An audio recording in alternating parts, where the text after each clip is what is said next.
What a beautiful night for football at Dymel Field on the campus of St. Anne Pacelli High School.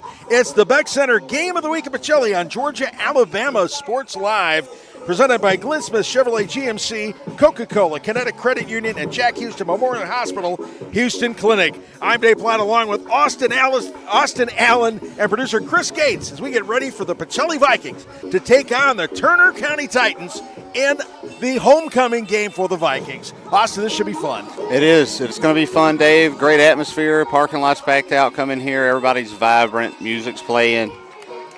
Pacelli looks like they're ready to go, and the student section's filling up. I see a drum line. Nice festivities tonight. This is what it's all about here, and it's a perfect night in October. A little balmy for October. Usually we're a little cooler than that. Right now it's 76 degrees, a little light breeze. We didn't have the big winds like we had the last couple of weeks where everything was being blown all over the place. So we can enjoy this now. I mean, we've got the dance team out there doing a little number, and we're hoping to see what the guys in red do in terms of doing a little number on Turner County. Of course, last week it was a tough one as they fell to Brookstone 19-14. Yes, Dave.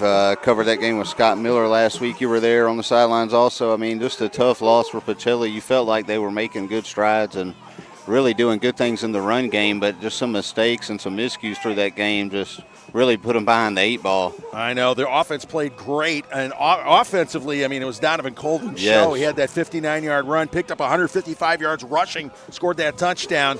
But they came up short. But now, trying to turn things around, get things going. See, this is a big game for Pacelli because the rankings will determine who makes the playoffs. Right. Top 10 teams in GIAA 4A will make the playoffs. Pacelli right now is sitting at number 8. A little higher than I thought they would be. They were at 9 2 weeks ago, and now they're at 8. Okay, which means they're in line, if they can finish strong, to host a first-round playoff game. Right. So tonight, a non-region game, good chance for them to kind of build up a little momentum going into that last week, huh? Of course. All right, hey, let's take a look at the starting lineups here for Pacelli. And that offense, running the show on the offense, of course, will be senior quarterback Dustin Sherman. Sherman's had a fairly good season. He's thrown for 765 yards, and he's thrown for 7 touchdowns. He's thrown 8 interceptions. Joining him in the backfield with Cam Carino and Donovan Colvin at running back. John Thompson and Michael Rowe, big Michael Rowe, as their wideouts. Good targets for Sherman. Jake Burkhalter will start at tight end. Yeah, and then you got left tackle Liam Learch. He had a great game last week too, Dave. And left guard Walt Adams, center Jake Wood, right guard Damian Hill, and right tackle Garrett Bolden. Yeah, last week they did a pretty good job of controlling the line of scrimmage, Absolutely. And they gave the running game some room to work. Didn't work out, but they did show what they could do. As for the Pacelli defense, you got Keon Williams, Damian Hill, Mike Miller with their knuckles in the turf. Caps Green at defensive end. And you got Uriah Mazik, linebacker, the outside linebacker. He's the guy that lit it up last week. Yes. 4 sacks. Zach Ellis and Michael Rowe also back there as linebackers. Yeah, then you got Cordell Thomas and Chris Harris as cornerback, strong safety DeMontez Howard, and free safety Tanner Pickering. Yeah, it's helped that Red Howard's back because he got hurt in the season opener. And for him to come back the last 3 weeks, that's done a lot for their defense, hasn't it? Yeah, that's a big deal. And I'll tell you what, a couple weeks ago before, I can't remember who we were playing, Dave, but great showing by Michael Rowe off the edge, too. I mean, he's got some pass rush ability on that side of the ball. Yes, because they've run into some defensive struggles and injuries because Skylar Sanchez is out for the year. He got an elbow injury. He spent this morning rehabbing. Missed my first period class for that. Good reason to go not be there, of course. And that they put Michael in there, and he lit it up. He's a great pass rusher, and at 6'5", he's a good, solid athlete. He can do all kinds of things, and he did all kinds of things too. Stone Mountain, if I recall. Yes. All right, let's talk a little bit about Turner County. Turner County is 2-4 on the season, trying to get things going here. They were 1-9 last year. The head coach, DeMario Barber, a former Turner County star, went on to play football at Fort Valley State. He was a D2 All-American as a senior, as a wide receiver and a punt returner. He's trying to bring those Titans back to where they were back in the day. Their quarterback, Travian King, dangerous. Thrown for 495 yards, 7 touchdown passes. And the backfield got Jamarian Walker, their fullback, who gets a little bit of action. Curtis Grant's the guy that really makes him go, though. Grant has rushed for 710 yards and 3 touchdowns. Wow. He's also picked up a couple hundred yards through the air, even through a pass, and it was a 71-yard touchdown pass. He's a good, solid ball player. They got to be careful on number 0. As for your wideout, Zaylen Cole will be on the field a lot. He's the punter. He does all the returns. He's the guy to look out for. King Bateman and Amori James also at wideout. You got left tackle Braylon Prater, left guard Jeremiah Hillman, center Cameron Hodge, right guard Jamilion High, and right tackle Kamaz King. Kind of a young team. They got 3 juniors. Yeah, I was just about to say, not as quite as veteran laden as Pacelli is, that's for sure, on the trenches for sure. Yeah, well, this is a program that's trying to rebuild and get things going once again. As for Turner County's defense, on defense, they're basically run basically a 3-4 offense with Jeremiah Hillman, Jamilian High playing both ways, along with Keith Collier. Collier is very dangerous. He's got 3 sacks in a season and a whole bunch going on. Now the 4 linebacker core, that's pretty good. Yes, Jamarion Walker, Curtis Grant, and Mary Lundy all being inside and outside linebackers. Jamarion Walker playing both ways tonight too. It seems like there's a few guys playing both ways. We're going to see if they got it in the gas tank to keep up with Pacelli tonight. And then you got cornerback Jaden Caswell, cornerback Zaylen Cole, strong safety of Marion Carradine, and free safety King Bateman. Yeah, those linebackers are the ones to really watch out for. They're the ones that do most of the work. Walker's got 78 tackles. He's a leading tackler on the team. And you've got guys with a lot of tackles for loss. So they can get in there. That's kind of what the 3-4 is designed for, Dave. You put 3 guys down at the line and kind of free up those linebackers to move around, flood some gaps, and make some plays. And let them stir things up just a little bit. We're getting closer here to the kickoff here as the team captains are coming on out here for the coin toss. Captains for Pacelli tonight, that's Uriah Mazik, Zach Ellis. We've also got Damian Hill out there, and along with Jason Davis. As for the officials for tonight's ball game, Charles Kufal is wearing the white hat. He will be the referee. Milton Price is the umpire. Head linesman William Ades, and Rick Beatty is the line judge. Field judge Sabarik Johnson, back judge LaRone Harper, side judge Elliott Reed, and clock operator John Jackson. So this is a group. Well, we've seen most of these officials out here this season, one game or another, and they've all done a fine job. The officials that have called the games here for Pacelli have done a good job consistently this season. Yeah, they've been pretty clean, Dave. A lot cleaner than some other college football games we're not going to talk about right now. We can all remember all those games where you're going, what's this guy doing? What's the guy in his stripes doing? These guys have done a fine job, and right now we are getting set for the coin toss. Charles Kufal talking to the captains from the 2 teams. Of course, Turner County called the coin flip, and it will be, let's see how the coin flip went, because we've been talking too much. Turner County will receive the opening kickoff, since Pacelli will have it in the second half. So we're getting ready to get things started here. So the Vikings and the Titans getting close to getting things started. The Vikings have won the toss and have elected to defer. Okay, so they get deference. We're about ready to get things going. The Vikings definitely want to get things going in a proper fashion. It'll be up to the defense to set the tone now. Right, absolutely, and that's what Pacelli's done all year. I mean, I just expect to see more of what I've seen from them. They try to play mistake-free football sometimes. They really like to be run-heavy as much as possible, and they play smothering defense.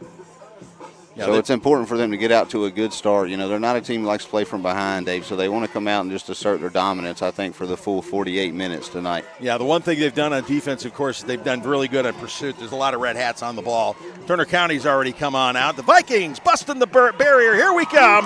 Uriah Mazik carrying the flag. He carried the flag last week with all those sacks. So here come the Vikings for homecoming 2025. It's a good light show. Oh, yes. The field here at Dymel Field's amazing. Yes. Roger Beck, of course, one of the main guys that made this thing happen. He's also the offensive line coach, the big dude here on campus when it comes to taking care of business. And Dymel Field's got the best lighting in town. No, it's awesome. It's awesome, Dave. And the turf's always in great condition. It looks great out here. Just a great job they've done around here. They have indeed, and so we're getting ready to get things going. So Turner County will be the ones receiving to open things off as we get started out here. Kicking things off for the Vikings, kicking things off for the Vikings is Sam Cudd, the junior. And going deep for Turner County, a couple of guys we got to keep our eye on, Zaylen Cole and Curtis Grant, number 0. Cole, number 5. They are both dangerous, both have speed, and the Vikings better take care of business playing the lanes here on the kickoff. They've done fairly well in that, but they've had some blind spots off and on here. Absolutely, Dave. And, it's just an upset-minded Turner County team. I mean, they've been kind of getting rattled around and punched in the mouth all season long. You want to see them kind of fire off here. Low line drive, Sam Cudd goes over the head of Zaylen Cole. They can't do anything with it. Not one of those high arching kicks, just a line drive. It's effective, though. It's a smart play. And, you don't want to leave the thing open here because those guys can sprint. So here we go, getting started here in the first quarter. That means the Titans will open play here on their own 20-yard line here. Under center will be Travian King, the junior, who I mentioned thrown for 495 yards and 7 touchdowns. He's also been picked off 5 times with Jamarian Walker and Curtis Grant in the backfield. We'll see how they line things up. 2 running backs back there now. First thing I noticed, Dave, not horrible size on Turner County's line. I mean, they look decently comparable in the trenches. Hey, we will see how they handle things here. King takes a snap, keeper up the middle. He didn't even look to hand it off. Charging through, put his head down, picked up 3 or 4 yards on this first play. Yeah, that was QB power all the way. They want to pick up some yards and get something going. They want to get a little momentum early on. A 4-yard gain on that one. Well, you can do that all night to keep things moving. So it'll be 2nd down and 6, the ball on the 24-yard line. King setting up again in shotgun. 2 running backs. Handoff goes to number 0, Curtis Grant. Grant right side. Picking up substantial yardage there. Grant did an excellent job bouncing off that first tackler. Able to get it to the edge. Pacelli's D-line did a great job penetrating, Dave, but just able to bounce it out. Good job there by Turner County. Yeah, pick up a 5, putting it down on the 29-yard line. That means it's going to be 3rd and short. 3rd and 1 here on that 29-yard line. The Titans, who they can pick up their first down of the ball game, they're getting pretty good yardage here on the ground. Lots of guys in the box there. See another Guardian cap out there, Dave. I think that's becoming a new norm. I think we're getting used to seeing those. All right. The give is to Jamarian Walker. Walker hit. They got him right on the line, Dave. Right on the line. We'll see if he got it. They pushed him back, too. Good penetration by the waving the chains on this side is. And they say he got it. Yep. Just got the nose of football out there. So first down, gain of 1, but that's all they needed. So it'll be 1st and 10 on the 30-yard line. It's a big 3rd down for Turner County. I mean, short yardage situation. Pacelli tried to stone him up. They barely just got enough. Yeah. I mean, literally just got enough. The nose of the football's right on the line. So here we go, 1st and 10. King by himself in the backfield, takes a snap, takes it off tackle, picks up just a couple. I think they went Wildcat to Grant there. Was that Grant back there? Yeah, I don't know if they had – I don't know where they had King lined up at. I do not see him on the field at all right now. Shuffling him in and out. A gain of just 1. That's more like it for the Vikings. Demario Barber calling his own plays. And set up still in looks like they're still in the Wildcat. Yes. Grant taking a snap, trying to find something up the middle, goes up the middle. There's not a whole lot. There's nothing other than red hats. Now they put themselves in a 3rd and long here, Dave. I mean, not where they want to live. No, Keon Williams was the guy that really finished things off there. No gain on the play. That'll set up a 3rd down and 9 on the 31. Vikings defense stiffening up. They got a good look at what Turner County can do, and they made a few adjustments, it looks like. Yeah, Turner only really able to get over with the outside run, get some positive yards. Everything up the middle has been stuffed so far. Yeah, 3 receivers to the left, so they're running trips left. We'll see where this thing goes. King. That was the quick out. He connects up with number 11, Jaden Caswell. Pickup of didn't quite make it. That was backup quarterback Liam Mathis. Yeah, they were with working that throw. Working that quick out in the soft spot of the zone right there. 4th and 1. Are they trying for a hard count here? They may be looking to the sideline, Dave. Yep. Play clock's rolling. It is. Well, they've got a little bit of time to work with. Yeah, it just started. Here. Yeah. And, of course, that was pickup of 8 on that one. So Mathis dropping back, going upfield. Throws behind the wide receiver. He was looking for Zaylen Cole. Cole wasn't looking. Excuse me, that wasn't Cole. It was Amari James. Threw behind him. James didn't even turn around. Miscommunication on that one. So we're going to be looking at a punt here on 4th and 1 from the 39. Good job, Pacelli getting off the field here, not letting Turner County really build any true momentum. Yep. So that didn't go on the 4th down. So the Vikings get great field position. You gamble and you lose sometimes. So the Vikings will open up play on the 39-yard line of Turner County. Sherman fakes the handoff. Nope, that's Cam Carino and the Wildcat. Carino busting through. Boy, nice run. He's got some pep in his step tonight, huh, Dave? He does. He's been banged up all season long. But already looks fresher than he did last week at Brookstone, for sure. Electric run there. It was. He injured his toe in the opener and early on in the season, and he's been playing through all that, but he's done a wonderful job of it.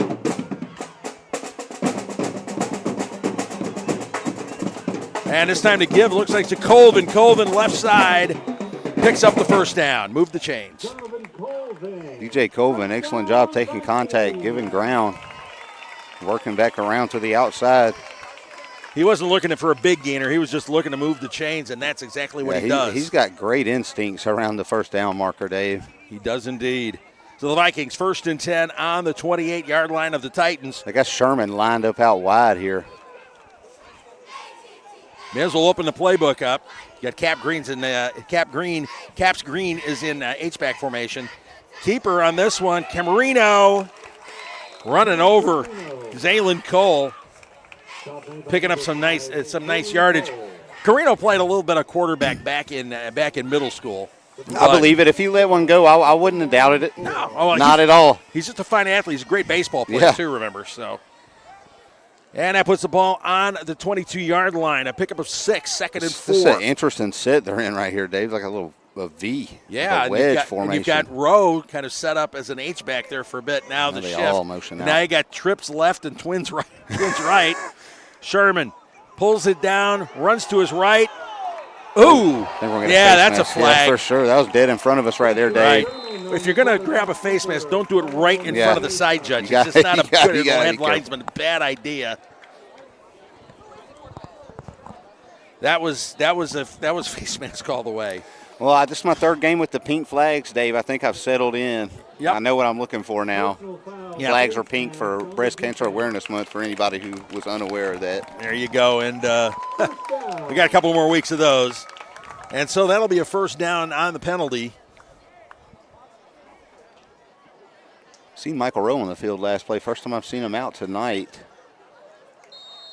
Yeah, he set up in that H-back spot and then moved out. All right, the give is to Carino. Carino off left tackle. Doesn't get very much. He's hit hard. Helmet comes off on that play. Yep. It's number 54. That was Garrett Bolin. Yep. Garrett Bolin lost his helmet there, the right tackle. Going to have to come out for a play. Yeah. We'll see who trots in. Probably be Mike Miller. All right, Michael Rowe back in. Sherman looks like they're going to line up in a traditional set this time around, looks like. Now for something completely different. And we'll see who heads out there to take that tackle They spot. get Cam Carino back in. Now they're going to go Wildcat again. They're doing Wildcat. They've got Sherman flanked out to the far left. They may throw it to Sherman. Sherman's a good athlete, remember. Carino by himself in the backfield. They got Rowe near side here, Davis in motion. Fakes the give. Carino brought down near the goal line. His helmet pops off. The ball pops free. He was already down. Yeah, I think they're called. The referee was marking him down at the half-yard line. Yep. Well, another helmet loss. Pacelli's going to keep the ball. Good play call there, though. Yeah. Of a QB power off of the fake jet sweep. It's just old-school Wildcat stuff, man. This gives me like Arkansas Darren McFadden vibes. You know, you just get in there and hand it to your athlete. Let's see what he can do with it. You get an extra blocker and get after it. Not bad. A gain of 9 on that one, so that'll set it up as 2nd down and goal from the 2-yard line.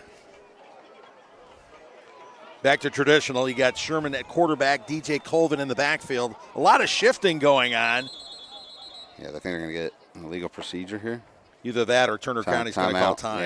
Yeah, Turner County's coached on the field. I think they called time. Yeah, that makes sense because I think he's seen exactly what I seen, Dave. They were motioning everybody to the boundary side of the field, and I think they were about to run DJ Colvin counter to the opposite pylon, and nobody was going to touch them. Yeah, there would be nobody there because everybody shifted over to get all the folks that shifted to the right. Has been placed in a new spot, and it is third down. Oh, they just changed the spot. Okay, whatever. All right. Yeah, that's third down and goal from the 2.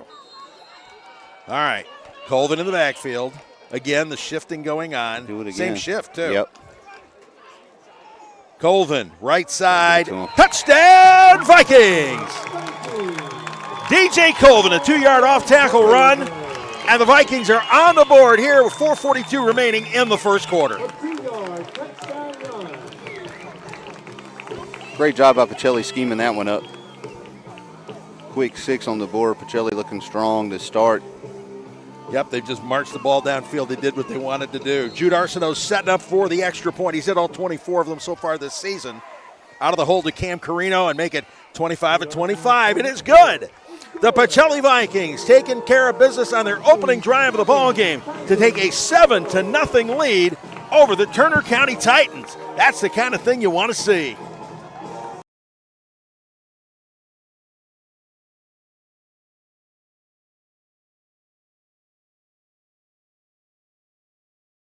Smith Truck Month is here. Get massive savings on GMC Sierras and Canyons. Check them out. Full-size GMC Sierras up to $14,500 off. GMC Canyons up to $5,000 off. Or take advantage of 0% financing plus no payments until next year at Glenn Smith GMC Opelika. Now in our 33rd year. Get ready to smile.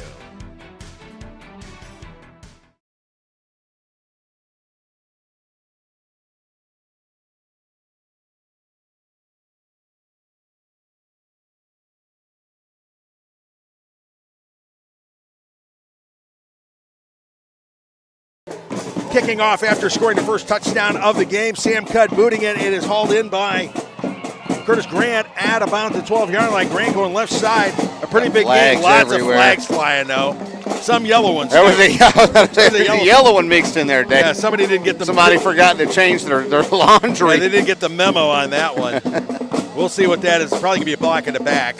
And it's a block in the back. Yeah, Grant took it about the 12-yard line and just took off to his left. No shifting around. It's just, I'm going. Nah, he's got some speed there to the edge. Yeah, you saw what kind of speed Grant has on that one because it was a good 20-yard return. He had it returned almost to the 30-yard line. Let's see how much they mark it back. There's a little breeze, Dave. Yeah. Cooling off a little bit. Just a little bit. Feels good, I got to tell you. 10-yard penalty. So it's a 10-yard penalty, second penalty for Turner County. So Turner County will open things up here on their own 18-yard line. And their second possession of the night.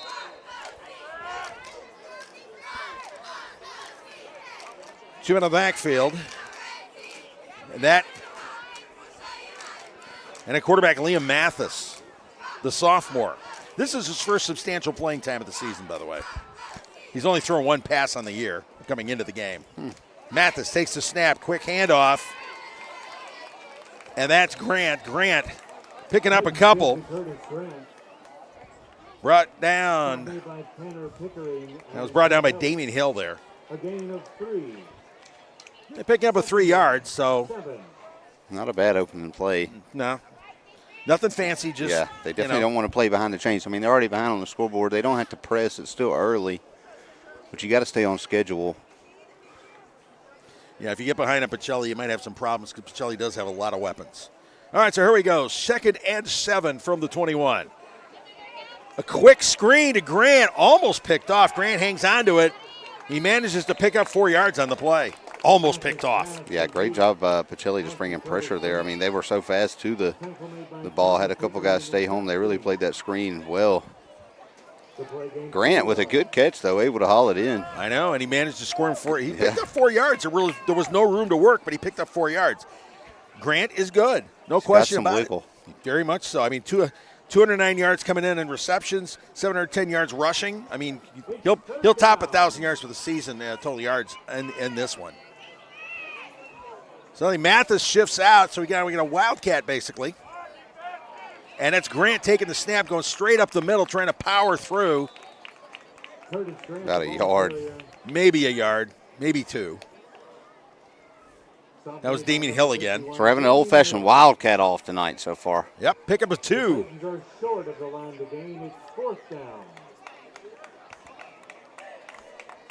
That was a gain of 1. So now we got it here on the 26. We're staying 4th on. and 2. They're going to go for it. They're not going to punt. For what it's worth, Zaylen Cole's their punter. Mathis sets up, looks to DeMario Barber for a play call. Turner's just letting it all hang out. Back, going up top, double coverage. Who's going to come up with this one? He caught it, Dave. He caught it in double coverage. He caught it, Dave. Wow. That was a great catch. No question about it. That's a Houlihan style play nominee. It is. My goodness. For the other guys, that's the thing. Double coverage. Harris was in on that one. I don't know how he came up with that one. That was insane. That was definitely a good play, all the way down to the 47-yard line. So you're looking to pick a 24, 27-yard pass on 4th and 2. That was clutch. So Turner County got on the move. The give to Grant. Grant right side, brought down fairly quickly, but he does pick up some yardage. Grant's really got some pop, Dave. The only question for Turner County is, man, I'm telling you, this Pacelli defense is in really good shape, and they're really physical. Are they going to be able to stand up the 4 quarters of that? That's a good question. Especially with some of these guys playing both ways on the line. Yeah. Pick up a 4 on the play, setting up a 2nd and 6 from the Pacelli 43-yard line. Turner on the move. Big plays will do it. 100%. That was just an amazing catch. Mathis. The handoff is to Grant. Grant left tackle. Hit. Picking up some yards. Driven back finally. He is stopped and wrapped up and pushed back.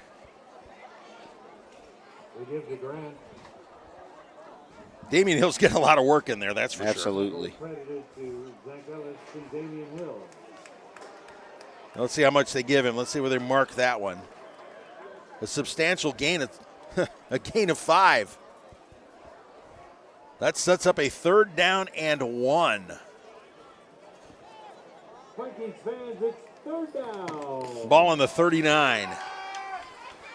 And the give, left side, powers through. A power run there. I mean, Grant, Dave, usually you see linemen coming in and pushing the pile. That was just Grant. Yeah, Grant. He was just leg driving there. He's a good-sized guy, but they don't give a height and weight on him. All right, quick play, running tempo. Grant again, right side. Close to a horse. Oh, they're going to get a late hit out of bounds there, Dave. That's not good for Pacelli. No, you can't give them yardage, especially when they've got it going right now. They may have their pick between a horse collar and that call, the unnecessary roughness call. Let's see what they do here. Too much learning in the fields, that's for sure. See if we can find the white hat.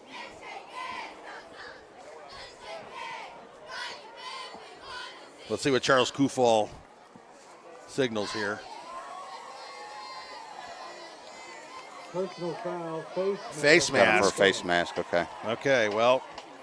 Would have been the same yardage. No matter what they called it, it would have been a personal foul. Exactly. But what a killer. All right, let's see how they mark it off. Probably takes it down to the 15 unless it's a spot of the foul, which is what it looks like. Yeah, I think it's just from the spot.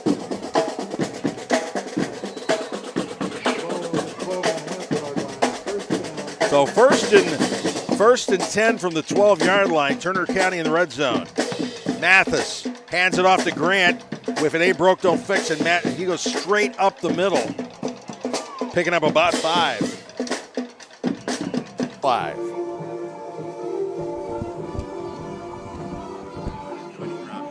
If Even though I'm away at college, Kinetic Credit Union is still the best way for me to stay connected here and at home. With the Kinetic mobile app, I have control of my accounts wherever I go. I can easily transfer money between internal and external accounts, get money faster by setting up recurring transfers, and I can find the nearest ATM or branch right from my phone. Plus, I can add my Kinetic cards to my phone's digital wallet and enjoy quick, secure, contactless payments. By the way, Mom, I need some more money. Kinetic Credit Union, the energy for your dreams.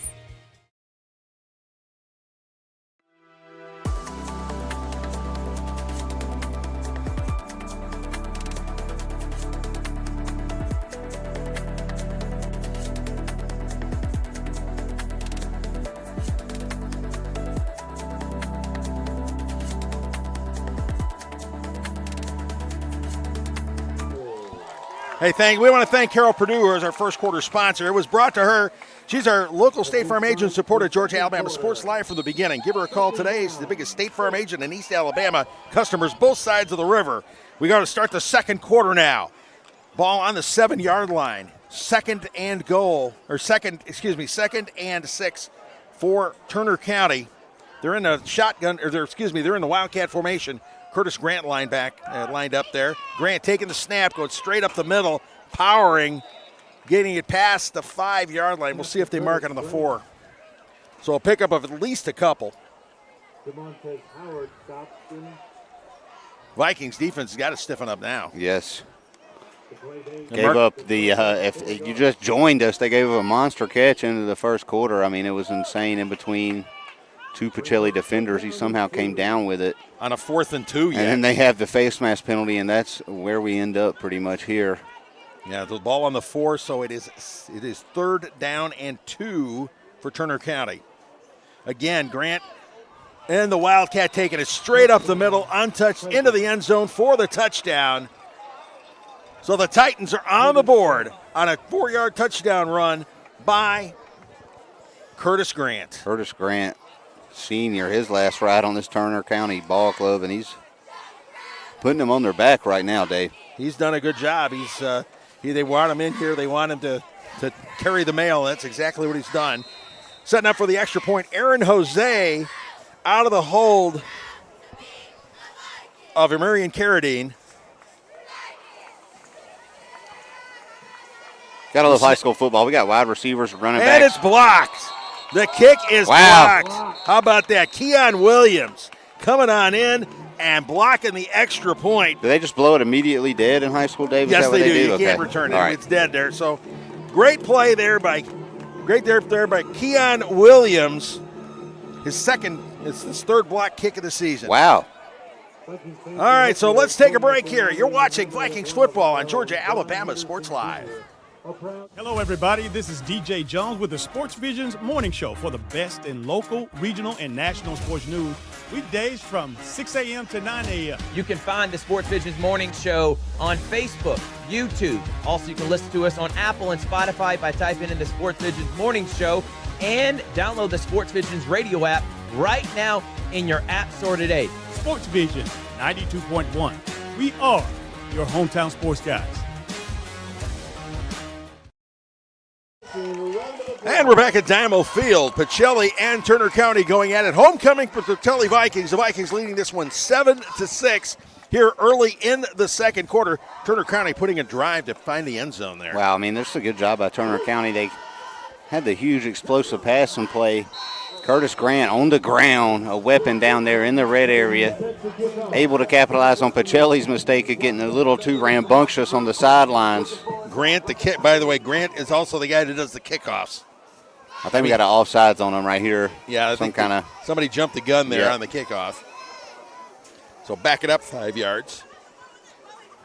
The Vikings setting up they're not setting up very deep at all. Got another flag, Dave. I think there were some things said.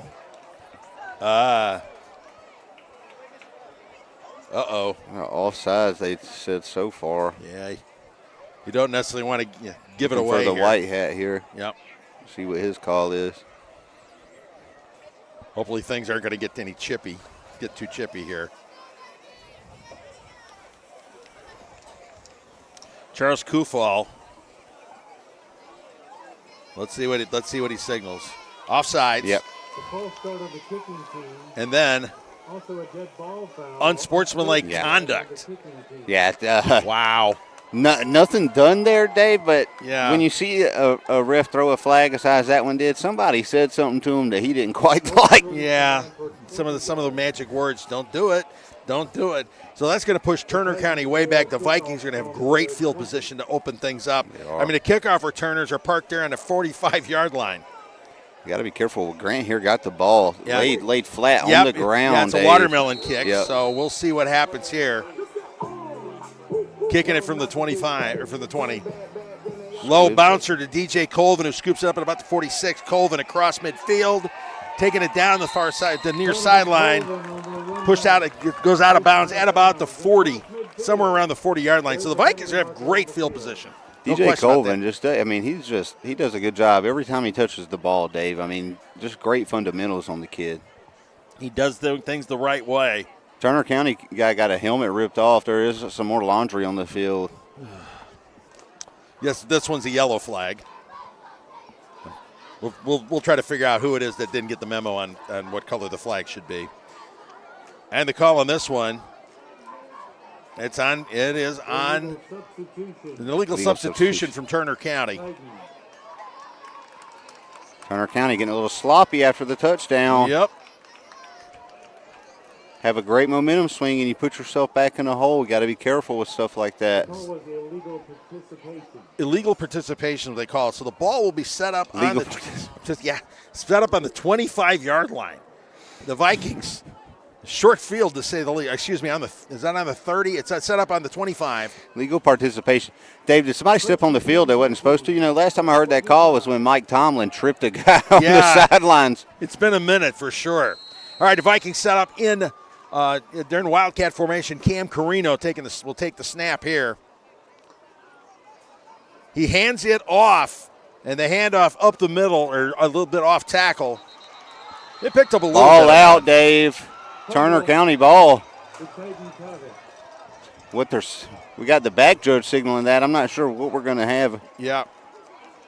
And a helmet came off, too. Officially. Yeah, it looked like Jason Davis on a kind of a semi-jet sweep turned it up rather than trying to go around the corner, and then they were able to just kind of hold him up while they stripped at it there.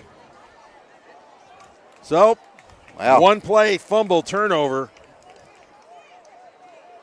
Great job by Turner County fighting. They did. Well, they're not going to roll over. Turner County trying to build the program up. That was Curtis Grant over there in the pile ripping at the ball too, Dave. I mean, he is all over the place. He's all over the place. So Turner will get it at their own 25-yard line to start their third drive of the game.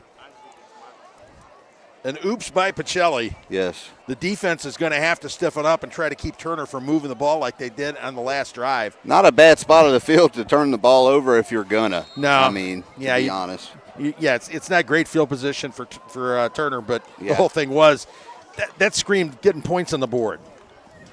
So Leah Mathis at quarterback. Mathis, a sophomore. Handoff to Grant. Grant, right tackle. He's hit quickly. It looked like Uriah Mazik on that one.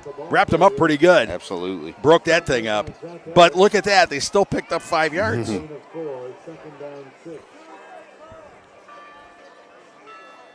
Yeah, Curtis Grant picks up yards in a hurry. Doesn't take many steps to get going here tonight. Yeah. Gain of 5. Ball's on the 25. They start on their own 20. See Mathis back in now. Yep. Grant again on the give. This time the left side and finding some room out there. Breaking tackles. Tanner Pickering finally brings him down, but a big gain for the Titans. I'll give a shout out to the left side of the Turner County offensive line there. They did a great job sealing off, allowing Grant to bounce it out. And marked it down on the 37-yard line. A pickup of 12. 1st and 10 on the 37. The give is to Grant. And number 0, right side, finding a seam, finding a hole, breaking a tackle. 3 red hats, and they still have all kinds of problems bringing him down. Zach Ellis finally making the tackle at about the 15-yard line. Wow. He's playing ball tonight. playing ball tonight. And I really like what they're doing formation-wise when they have Liam Mathis in there, because they're bringing up the fullback, Jamarion Walker. Or we got a replay right here, Dave. Look at Curtis Grant. Yeah, watch him break Breaks this tackle the first right tackle. here. Yep. So Jugo helmet came off. He's going to have to come off for a play. Don't blame him. He probably needs some water anyway. Yep. But I love what they do with the fullback, number 7, Jamarion Walker. I mean, he does a great job kind of sealing out the flats and lead blocking for Grant. All right, we've got a Jack Houston injury timeout, so let us take a break here. You're watching Vikings football on Georgia Alabama Sports Live. For the big, for the small, the short, and the tall. Peacemakers, risk takers. For the optimists, pessimists, exhibitionists. For long distance love. For the farsighted, nearsighted. For introverts and extroverts. For the thinkers and the doers. For old friends. Coca-Cola. For everyone. Imagine a life-changing injury. Imagine the fear and unknown. The Houston Clinic Sports Medicine Team, the only physicians in the area with advanced certification in orthopedic sports medicine, treats sports injury. And we're back at Diamond Field. That was a 48-yard gain by Curtis Grant. Tanner Pickering was the player who was shaken up on the play. He's off on the sideline right now. They're working on him, so making sure he's okay. He looks okay. He's walking around. He's walking around. Yeah. Okay, so the ball is now on the 15-yard line, 1st and 10. Liam Mathis, a quarterback, handing it off. That play gets blown up. That thing got blown up quick. Yeah, that's the same exact play they ran just the last play. Just flipped it to the opposite side. Pacelli ready for it that time. Nothing doing on that one. Grant had to leave. Grant was out for at least one play because his helmet came off last play. That doesn't hurt. That helps Pacelli tremendously because Grant has ripped them up good tonight. Pacelli's got to be careful with Jamarion Walker here. They don't want him leaking out into the flats. Liam Mathis possibly hitting him while he's unattended. Exactly. Grant back in the game. Grant and Walker in the backfield flanking Mathis. Grant floating out to the left instead to throw upfield. It was meant for Zaylen Cole, but the throw was a little bit high. That was a well-designed play, though. Yeah, and it was. They got the eyes on to Grant out in the flats. Kind of got those safeties to go flat-footed for a sec. Yep. Tried to drop them in over the top, just a little bit high. Base, Good quick release, too, by Mathis. The sophomore looks pretty good out there. The mechanics didn't look bad. Not at all. Not at all. Nope. All right, 3rd down and 12. They got Grant out in the slot. 13, rather. Now he's a slot receiver. They just got him everywhere. Yeah, well, I'm Turner. I'm doing the same thing. He's an answer, yes. For sure. Walker, the sole back in the backfield. He moves out now. Quick out to Walker, whistles. Shelley was sending pressure, too. And there they go, hitting Jamarion Walker in the flats. I was just talking about that. Yep. And timeout called by Turner County. All right, time's for timeout called by Turner County, so let us take a break. You're watching Vikings football on Georgia Alabama Sports Live. Houlihan serves fresh, handcrafted dishes made just the way you like them. Juicy burgers, sizzling steaks, crisp salads, and shareable appetizers set the table for every appetite. Relax with friends, celebrate special moments, or enjoy a casual night out. Houlihan's delivers great food, great drinks, and great times, with 2 locations in Columbus, downtown at the Marriott Hotel and on Sidney Simons Boulevard at the Doubletree Hotel.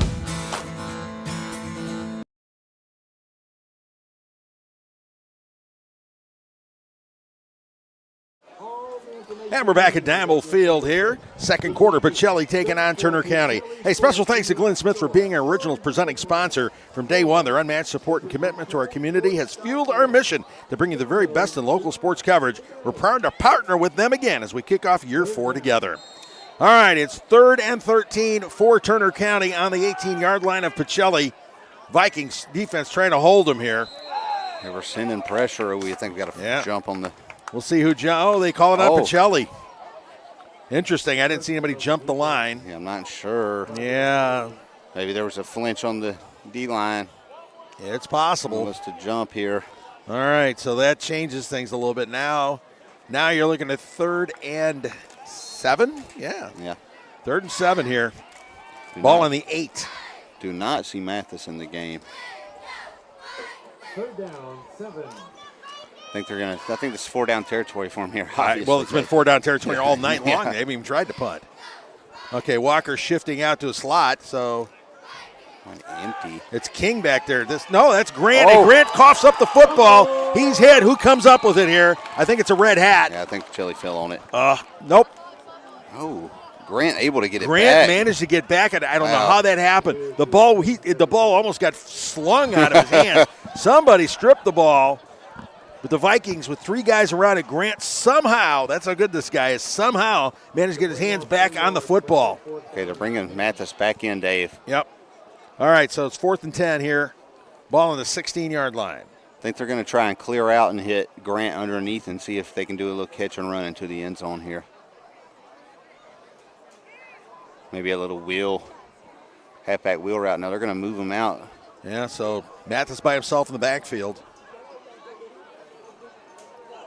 And Grant there in the slot. 4 wide receivers to the left. Of course, Mathis goes to the right and overthrown. No chance. He completely overthrew King Bateman. There's no way to get that one. And they turned the ball over on downs. For the second time in this ball game, the Vikings defense stiffens up and holds and gets the ball on downs. Yeah, they did a good job there, Dave. Got a little handsy.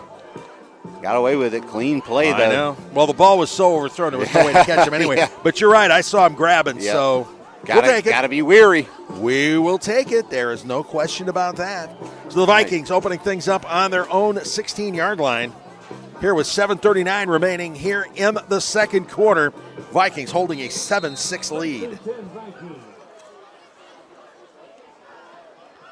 Sherman with Colvin alongside. Looking back, saying, let's get a play call in there. Tim Gillespie sends it in, and here we go. Sherman, quick out, near side. John Thompson hit quickly. Great job pursuing to the ball there. Yeah, Jamarian Walker in on that one. Yep. They pick up a couple. Conner County's defense not a slouch. Nope, not a bad play though. They did pick up 4 yards, sets up a 2nd and 6 from the 20. So the Vikings are moving things along, which is how you want to take care of business here.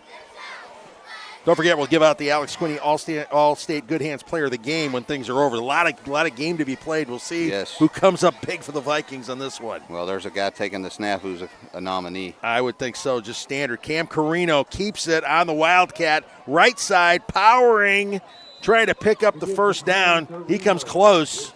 We'll see where they mark it. Carino just put his head down, and he gets it. First down, yep. A 6-yard pickup. Ball marked at the 21, or marked at the 26-yard line. First down, Vikings. Nicely done. They just got to keep doing this. Carino coming off the field now. Sherman taking back over in the shotgun formation. Colvin back there too. Give to Colvin. Colvin up the middle, finds a hole. A nice substantial gain there. Brought down by Keith Collier. Yep. I'm going to look for Sherman to throw a slant off of one of these at one point tonight, Dave. They're kind of lulling them to sleep with Carino and Colvin. Yep. Pick up a 7 down to the 33-yard line. The Vikings can keep doing this, they'll be a lot better off, I'll tell you that. About 6 minutes remaining here in the first half. The Vikings trying to extend that 1-point lead. Sherman setting up the shotgun with Colvin alongside. And it's Colvin, left side this time, finding another seam. Gonna move the chains.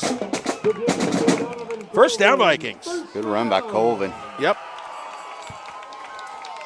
Once again, Jamarian Walker in on the tackle. Ball marked down at the 38-yard line. A pickup of 5. You just pick up chunks like that, 5 yards every time. Mm-hmm. That's how you get your W's.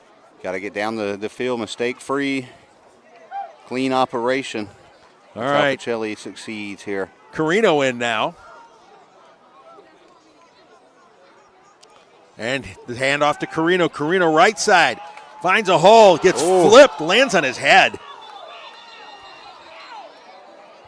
Saying ball's out. I'm sure he was down. Carino's still down. Cam shaking up a little bit on the play. And the trainer's going out. All right. We're going to take a Jack Houston injury timeout. Let us take a break. 5:16 remaining in the second half. Pacelli up 7-6. You're watching Vikings football on Georgia, Alabama Sports Live. Imagine a life-changing injury. Imagine the fear and unknown. The Houston Clinic Sports Medicine Team, the only physicians in the area with advanced certification in orthopedic sports medicine, treats sports injuries with innovative techniques. The Houston Clinic has helped nearly 1 million athletes live without pain. Imagine getting back in the game. Imagine the best game of your life. The Houston Clinic Sports Medicine Team. Hello, everybody. This is DJ Jones with the Sports Visions Morning Show for the best in local, regional, and national sports news.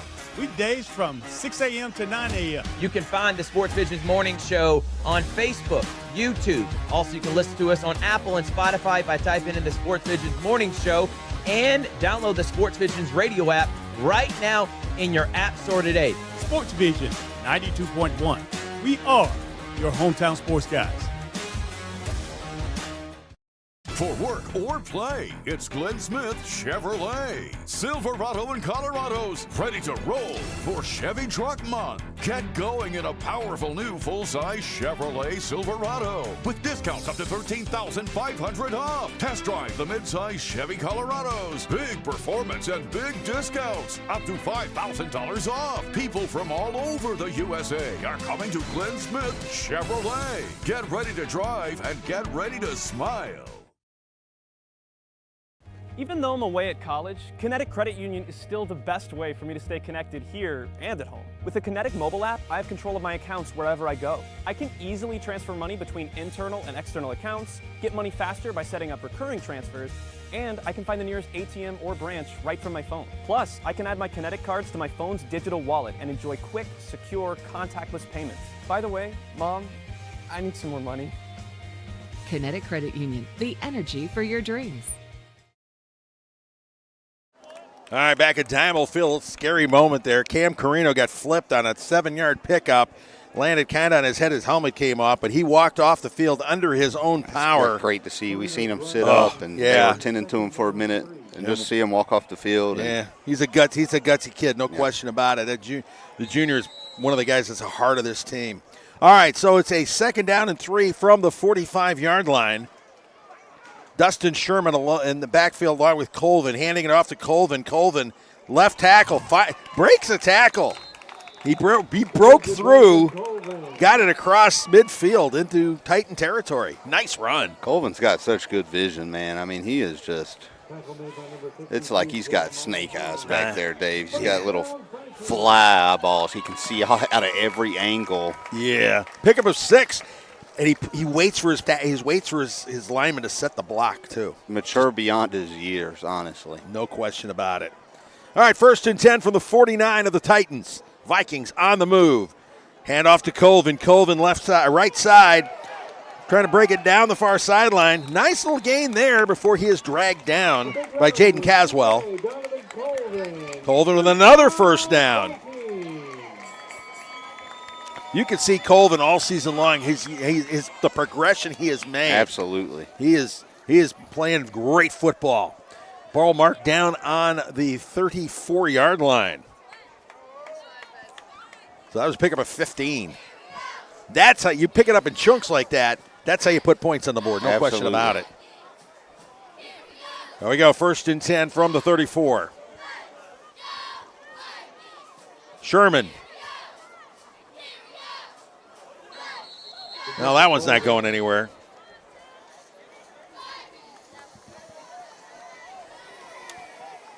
Well, it did go somewhere. They managed to pick up 3 yards on the play, so. Fell forward. Not bad. Ball marked down on the 32-yard line. So 2nd and 7 from the 32 for the Vikings. A lot of shifting going on. Give to Colvin. Colvin off tackle. Nice gain. He's wrapped up a lot of orange helmets on there, but they keep pushing the pile. And play whistle dead. Great physical drive by Pacelli so far. It is. The offensive line has been getting great push. So let's see where they mark the ball here. Calling it first down. Ball marked on the, looks like the 24-yard line, 23-yard line. We'll call it the 23. Gain of 9. Give to Colvin again. Colvin hit by 2 or 3 Titans. Picks up at least one. It was the 24, so he picked up one. The ball now in the 23. Yeah, he had a cutback lane. It closed up on him as he got there, though. He did. The Titans are playing. They're playing decent, but right now the Vikings they've owned that offensive line, and with Colvin and the way that Carino, when he's in there, has the vision of those running backs. Absolutely. Just ripping through. All right, 2nd and 9 from the 23. Colvin lineup behind Sherman. Give to Colvin. Colvin, left side, finds a opening. He's hit and pushed back. Marion Carradine with the stop. Yeah, that was a great job by Carradine just wrapping up there. He Not did. letting Colvin go any further. Yeah, but Colvin still managed to pick up 4 yards, maybe 5. Pick up a 4 to ball, marked on the 19. So it's going to be 3rd and 5. Or 3rd and 6, excuse me, 3rd and 6. I'm going to call it 3rd and 5, you know? Might as well. Yeah, might as well. Call it 3rd and 5 here for the Vikings. Big play. Malik Rogers into the game. Got Michael Rowe and a stacked bunch over here. Weird looking set. Should be interesting. Yep. Sherman to Rowe, that's Jason Davis. Yep. Beautiful. I felt a pass attempt coming on, Dave. They had him lined up in that stack look. It's kind of like a vertical trip set. Yep. And there They you let go. it loose. One of those guys was going to get loose, and so put the mask on. It's a Batman mask, it looks like. The Batman mask. Skylar Sanchez is enjoying himself way too much down there. So, a beautiful 19-yard touchdown reception. Dustin Sherman to Jason Davis. Jude Arsenault coming out to kick the extra point. There's another look at it. He was wide open. Just take it on in. Nobody touched him. Did a great job. Just a great design play. Beautiful. Right there. And the extra point is good. So how about that? 1:35 remaining in the first half. The Vikings open up a little bit of a lead here, leading it 14-6. You're watching Vikings football on Georgia Alabama Sports Live. I'm always on the go. But with the Kinetic Credit Union app, Kinetic is always with me. The Kinetic mobile app is virtual banking at its best. With the Kinetic mobile app, I can easily send and receive money, make a deposit, pay some bills, and I can even open up a new account, all from my phone. And I can monitor all my accounts in one place, all on the go. The Kinetic mobile app, energized banking at its best. Kinetic Credit Union, the energy for your dreams. Georgia Alabama Sports Live is excited to announce our partnership with Coca-Cola. We're proud to welcome Coca-Cola as a presenting sponsor and as an essential part of our team as we grow into the future. Classic taste, timeless memories. We're officially a Coke company. All right, how about that? Pacelli Vikings, 14-6 lead. Sam Cudd kicking things off here. Minute 35 remaining in the half. Oh. And the kick fumbled around just a little bit. Right out to the 25, Dave. Yep. Maybe at 22, it looks like they're going to spot it. Good coverage. It looked like Marion Carradine might have been the guy scooping that one up. Pacelli did the right things. They stayed in their lanes. They did. That's where you get in trouble. The thing is, when you get somebody fumbling a kickoff around, everybody gets kind of, whoa, let's go. And then you get out of your lanes, and suddenly that's when a gap opens, and suddenly you get something breaking the wrong way. Vikings took care of business there. So Turner's going to start out on their own 25-yard line. First and 10 Titans. Liam Mathis at quarterback, alone in the backfield. Yeah, I don't like the empty set here. You got 2 timeouts left. Yep. Trips right, Twins left. You think they're going to throw it? Well, thing is, Mathis has shown he's got a good arm. Mathis, quick release, overthrown. The ball still. Wow. Dave. Zaylen Cole had it and then didn't. And then who was it that almost scooped up and almost grabbed it? That ball was in the air for Was like it 10 Michael seconds. Rowe? I mean, and then he didn't have it, and then Cole had it, and then it dropped. That was wild. The ball I'm was not in the sure air on for that so one. long. That's the equivalent of a foul ball that just curls outside the foul pole. So it's Yeah, a long that was strike. it. It's a long strike. All right, so it'll be 2nd and 10 from the 25-yard line. Yeah, I've never seen an incomplete pass touch so many people's hands. I know. Usually somebody will catch it in a case like that. Mathis, quick out again, this time to the left side. Go to Grant. Of course. Grant brought down by Zach Ellis. Pacelli kept him in bounds, though. Ellis shaking up a little bit now. Yes, he's up. He's up. Yeah, he's not going anywhere. He's fine. Michael Rowe checking in the ball game. Yep. Brought down on the 32, a gain of 7, so it'll be a 3rd and 3. Another quick out to Grant, except incomplete. Yep. Pass just a little bit off. Yeah, Pacelli seen that one coming. Yep, and they had it lined up. 57 seconds left. Let's see what they do. Are they going to go for it on 4th down again? I mean, I think they have to, Dave. I mean, they've seen how much, Yeah. how Pacelli can kind of just drive down the field on them. Points are at a premium right now for Turner County. They are. They got to push the ball vertically, though, right here. They bring Curtis Grant in to play quarterback again. Yep. Is he going to punt? Because usually Zaylen Cole's a punter. But the way they they're may have a lining little up, sneaky rocket kick lined up, but yeah, it could be one of those little pooch kicks. Grant, Yep. little pooch kick from Grant. Who else but Grant? Ball hits it right at midfield, and it is down right there on the spot. Jaden Caswell downing it basically at midfield. I don't know. I was kind of wanting to see Turner County rip it there, Dave. I mean, they are getting the ball back right after halftime. Or No, they received Pacelli. Okay, Pacelli gets the kickoff. So Pacelli will open this one. Chance for them to put some more points on the board. I mean, they got timeouts left. Yep. Pacelli has only opened one of their drives in their own territory. They've been in the Turner end of the field pretty much the entire night. So here we go. 49 seconds remaining. Ball basically at midfield. Lining up in the pistol. They're going to throw how many guys wide right? They got doubles out to the right, Dave. I think they're going to try and get Colvin back here to the left boundary towards the edge. Yeah, we'll see what happens. Yeah, they give to Colvin. Colvin left side, finding a seam. Yep. There he goes. Can he outrun everybody? Not quite. Michael Grant hauls him down, but a huge run by horse DJ collar Colvin. tacked on the end of that. Oh, Dave. wow. That was, So the flags are flying on top of it. Or that may be what they're going to call. I'm not sure what we're. Yeah. Well, the flags are downfield, so I'm gonna guess you are correct. Yeah.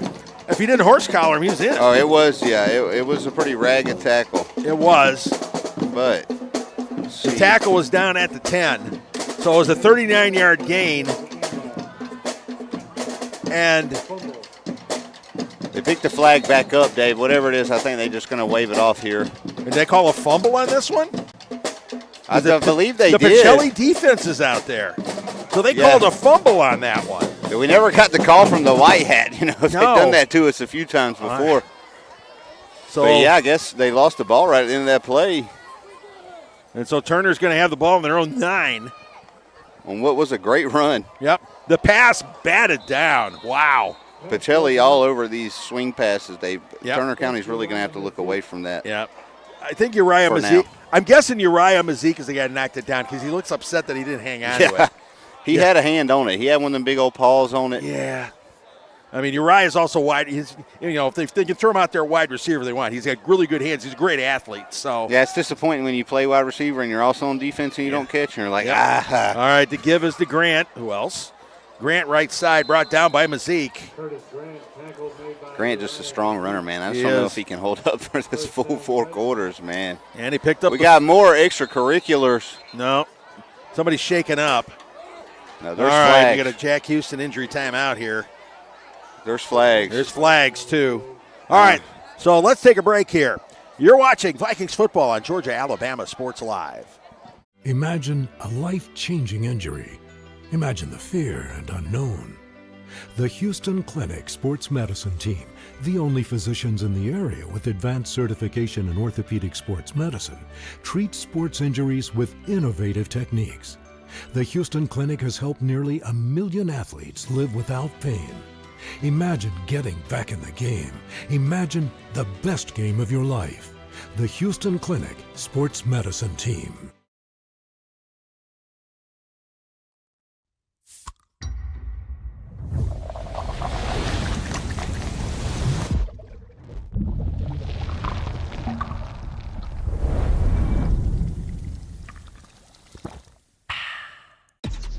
Real recognize real.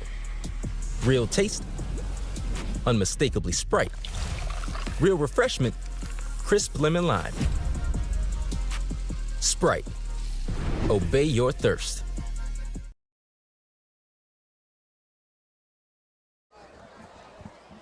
Back at Diamond Field, Pacelli Vikings shaken up on that last play. Turned out they were offsetting penalties, so nullifying the play.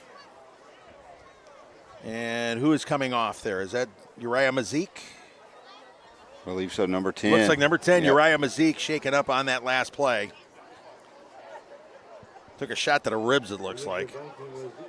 It's be a tough loss for Pacelli if he can't get back in the game tonight. Yeah, because he's been big on defense. Yes. Especially the last couple of weeks. He has just turned it up. He's turned his game up a notch. All right, so basically they're calling offsetting dead ball fouls, it looks like, because they're going to mark the ball at the 20-yard line. So that was an 11-yard gain for a first down. We've got 24 seconds remaining here. Turner County with the ball deep in their own end. You have to let Liam Mathis just rip one here, see if you can get somebody open down the he's already outside thrown here. He's already thrown. He can go up top. Yep. So Mathis, or you can hand it off to Curtis Grant. Grant hit at the line of scrimmage, but a lot of red hats on him. Yeah, Curtis. And a whistle blows at 5-4. I think that will probably do it. And that indeed does it. That is the final play of the first half. The Pacelli Vikings on homecoming, holding a 14-6 lead over Turner County. An interesting first half, to say the least. Most likely. All right, let's take it to a break. You are watching Vikings football on Georgia Alabama Sports Live.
Imagine making your dreams a reality, achieving your goals and aspirations, and having a financial partner that understands your dreams never sleep. At Kinetic Credit Union, we're more than just a bank. We're 40,000 members strong, with local service, personal connections, and a nationwide network. Leading-edge technology to help you make financial decisions easier, smarter, and safer. We are Kinetic Credit Union, the energy for your dreams. Georgia Alabama Sports Live wants to say thank you to Zaxby's for their continued partnership with us for over the last couple of years since we started this. Your partnership has meant the world for us to give you premier coverage for all the local sporting events around the Chattahoochee Valley area. And specifically, I want to thank Judson Humphreys, my good friend, and the Phoenix City location, being with us from the very beginning, man. Absolutely. Well, we just appreciate what y'all do in the community for these student athletes, and we just want to be a part of it. Whether it's tailgating, parties, or you just want a quick bite to eat, come to the Phoenix City Zaxby's location and tell them Georgia Alabama Sports Live and Thrift sent you. Thank you again to Judson Humphreys and Zaxby's for our continued partnership on Georgia Alabama Sports Live.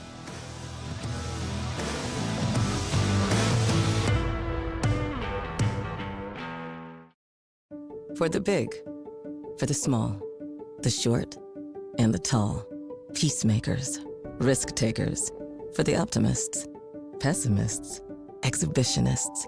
For long distance love. For the farsighted, nearsighted. For introverts and extroverts. For the thinkers and the doers. For old friends. Coca-Cola. For everyone.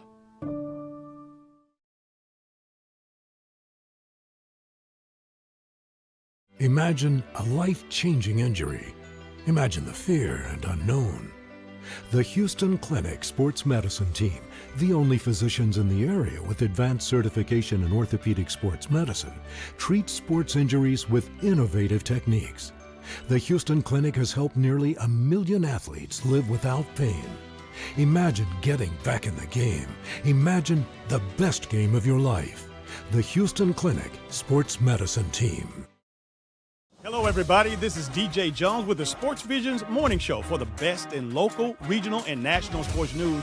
Weekdays from 6 a.m. to 9 a.m. You can find the Sports Visions Morning Show on Facebook, YouTube. Also, you can listen to us on Apple and Spotify by typing in the Sports Visions Morning Show and download the Sports Visions radio app right now in your app store today. Sports Vision 92.1. We are your hometown sports guys.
Football games are the most enjoyable experience at Pacelli so far. Congratulations, Skylar Gay and Will Frisch, our freshman class representatives. Up next, we have our sophomore representatives from the class of 2028, Caroline Jukic and Jacob Belows. Caroline is the daughter of Nadine and Kyle Jukic and has been a Viking since last year. She's a member of the Lady Vikings tennis team, and when she's not playing tennis, you can find her spending time with her family and friends. Walking with Caroline is sophomore Jacob Belows. Jacob is the son of Chrissy and Miguel Belows. Since becoming a Viking his 7th grade year, Jacob has enjoyed playing varsity baseball for the Vikings. His favorite memory is hitting a home run against Calvary. Both Jacob and Caroline plan to make straight A's this year and continue to work hard in their sports. Congratulations, Caroline Dukic and Jacob Belows, our sophomore class representative. And now representing our juniors from the class of 2027, Ellie Persons, and Keon Williams. Ellie is the daughter of Alicia and Tom Persons and has been a Viking since freshman year. She's involved in golf and serves as the manager for the Pacelli soccer team. Ellie enjoys hanging out with friends, and her favorite memories from high school are the weeks of homecoming. Escorting Ellie is our other junior representative, Keon Williams. Keon is the son of Nicole Day and Keon Williams and has also been a Viking since his freshman year.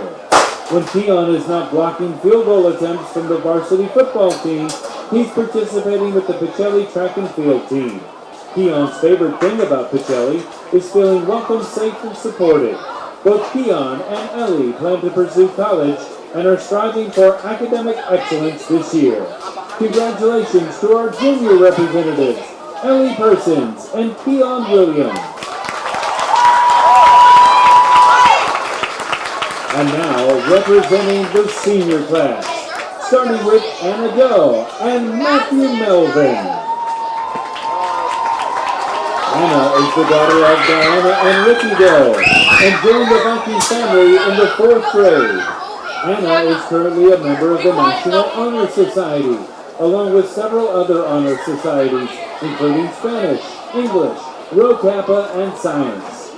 She serves as a secretary in the New Alpha Theta Math Honor Society and is a member of the Volt team, student ambassadors, and Pacelli's varsity volleyball team. In volleyball, Anna has earned the title of team captain and back-to-back state champion. She's also made All-State 3 times, All-Region 3 times, and Region Player of the Year twice. During this past season, Anna achieved her 3,000th career assist and finished the season ranked number 8 in the nation and number 1 in the state of Georgia for assists as a setter. Anna's goals are to be a nurse and to attend either North Georgia or the University of Georgia. Escorting Anna is Matthew Melvin. Matthew is the son of Jennifer and Dwayne Melvin and has been a Viking since the 8th grade. When he's not practicing his basketball skills, Matthew can be found working on his photography skills, bowling, and hanging out with friends. He also participates in peer ministry and Rho Kappa, the History Honor Society, and Matthew hopes to play college basketball and major in photojournalism, although he admits that being a professional bowler would be fun too. Both Matthew and Anna agree being back-to-back state champions is their favorite high school memory. Congratulations, Anna Doe and Matthew Melvin. Up next, Sophia Kahn and Billy Smith. Sophia is the daughter of Farah and Nadine Kahn and has attended Pacelli since the 6th grade. When Sophia is not baking or spending time with her friends, she can also be found participating in many of our honor societies and clubs, including National Honor Society, Science, Mu Alpha Theta, Yearbook Club, Media Relations, and Volt. Sophia also holds leadership positions in Student Council as historian, Model UN's Chair of Economic and Social Council, Committee Chair for the Blood Drive, Secretary for NEHS, and Activity Chair for Rho Kappa. After graduation, she hopes to attend school in Georgia, majoring in business administration with a concentration on finance. She wishes to pursue a career in corporate law. Walking with Sophia, we have another senior representative, Billy Smith. Billy, the son of Kathy and Mike Snyder, and has been a Viking since the 8th grade. Aside from hanging out with friends, family, and going to the lake, Billy enjoys pitching for the Pacelli varsity baseball team. He's also a member of Rho Kappa, the History Honor Society, and after high school plans to major in history and continue his athletic career at South Georgia State. Billy's favorite memory is winning the state championship in football his freshman year. Congratulations, Sophia Kahn and Billy Smith. Next up, Shannon Menifee and Connor Whiteman. Shannon is the daughter of Lemitra Sandifer and Daniel Menifee, and she has attended Pacelli since pre-K4. Shannon is also a varsity volleyball player, earning the titles of back-to-back state champion, two-time team captain, and being recognized as All-State 3 times, All-Region 4 times. You can also find her in a leadership position within many honor societies and organizations, including Student Council, Media Relations, the Blood Drive Committee, Mu Alpha Theta, NEHS, and Rho Kappa. Shannon makes a difference by serving on the Peer Ministry Team, National Honor Society, Science Honor Society, Yearbook Club, Model UN, and Student Ambassadors. Shannon's favorite memory is celebrating her 1,000th kill against Brookstone and her volleyball teammates and friends. After graduation, Shannon wants to attend Spelman College and major in biology on a pre-med track. Escorting Shannon is Connor Whiteman. Connor is the son of Chris and Astrid Whiteman, and he's attended Pacelli since 5th grade. Connor is a member of Rho Kappa, as well as the varsity soccer team. In his free time, Connor enjoys playing golf and hanging out with friends. Currently, he's enjoying his book club class, and his favorite memories from high school are winning the state championship for soccer his freshman and junior years. After graduation, Connor hopes to attend Georgia State and earn a degree in business. Congratulations, Shannon Menifee and Connor Whiteman. Our last senior representatives are Izzy Ramos and Jake Wood. Izzy is the daughter of Wendy and Efren Ramos and has been a Viking since pre-K4. Izzy is a leader on and off the field. She's the captain of Pacelli's soccer team, a Volt team leader, secretary for both Student Council and Rho Kappa, historian for Mu Alpha Theta, and senior delegate for the English Honor Society. In addition, Izzy is a member of the National Honor Society, Spanish Honor Society, and Yearbook Club. Izzy's favorite high school memory is scoring her first goal in the state championship to defeat Brookstone, along with making the GIAA's All-State first team last season. Izzy is excited to announce her acceptance into the University of North Georgia, where she will continue her soccer career at the next level, with plans to major in kinesiology to become an occupational therapist. Escorting Izzy is our last senior representative, Jake Wood.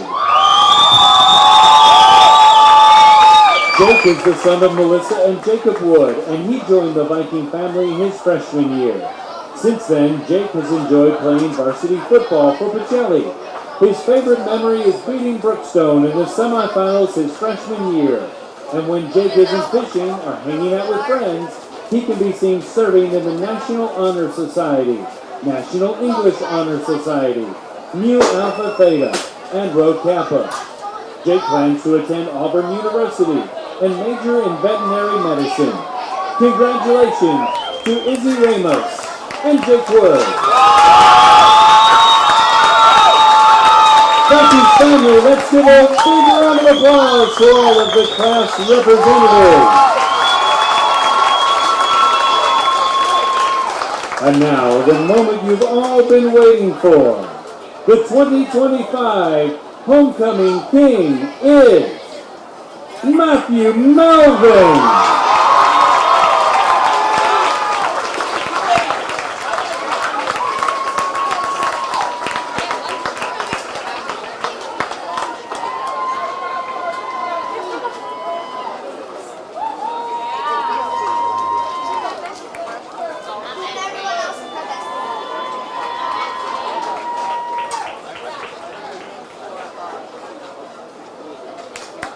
Your homecoming king for 2025, Matthew Melvin. And now, our 2025 homecoming queen is Shannon Menifee.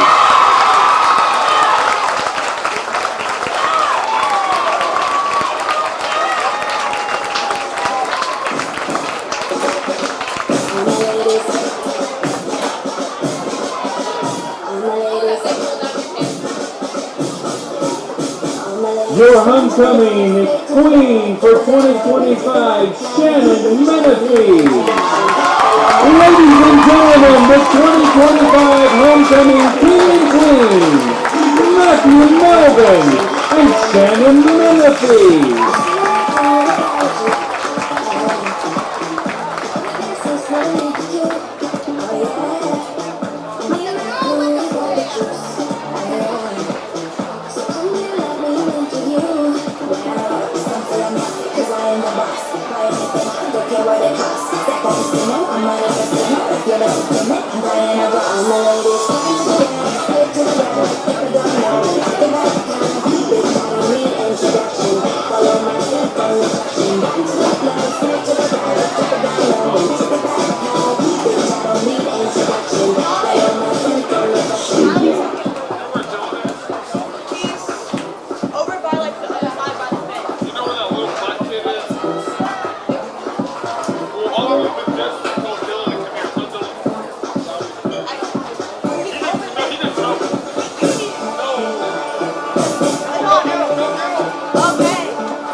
Even though I'm away at college, Kinetic Credit Union is still the best way for me to stay connected here and at home. With the Kinetic mobile app, I have control of my accounts wherever I go. I can easily transfer money between internal and external accounts, get money faster by setting up recurring transfers, and I can find the nearest ATM or branch right from my phone. Plus, I can add my Kinetic cards to my phone's digital wallet and enjoy quick, secure, contactless payments. By the way, Mom, I need some more money. Kinetic Credit Union, the energy for your dreams. Glenn Smith Truck Month is here. Get massive savings on GMC Sierras and Canyons. Check them out. Full-size GMC Sierras up to $14,500 off. GMC Canyons up to $5,000 off. Or take advantage of 0% financing, plus no payments until next year. At Glenn Smith GMC Opelika. Now in our 33rd year. Get ready to smile.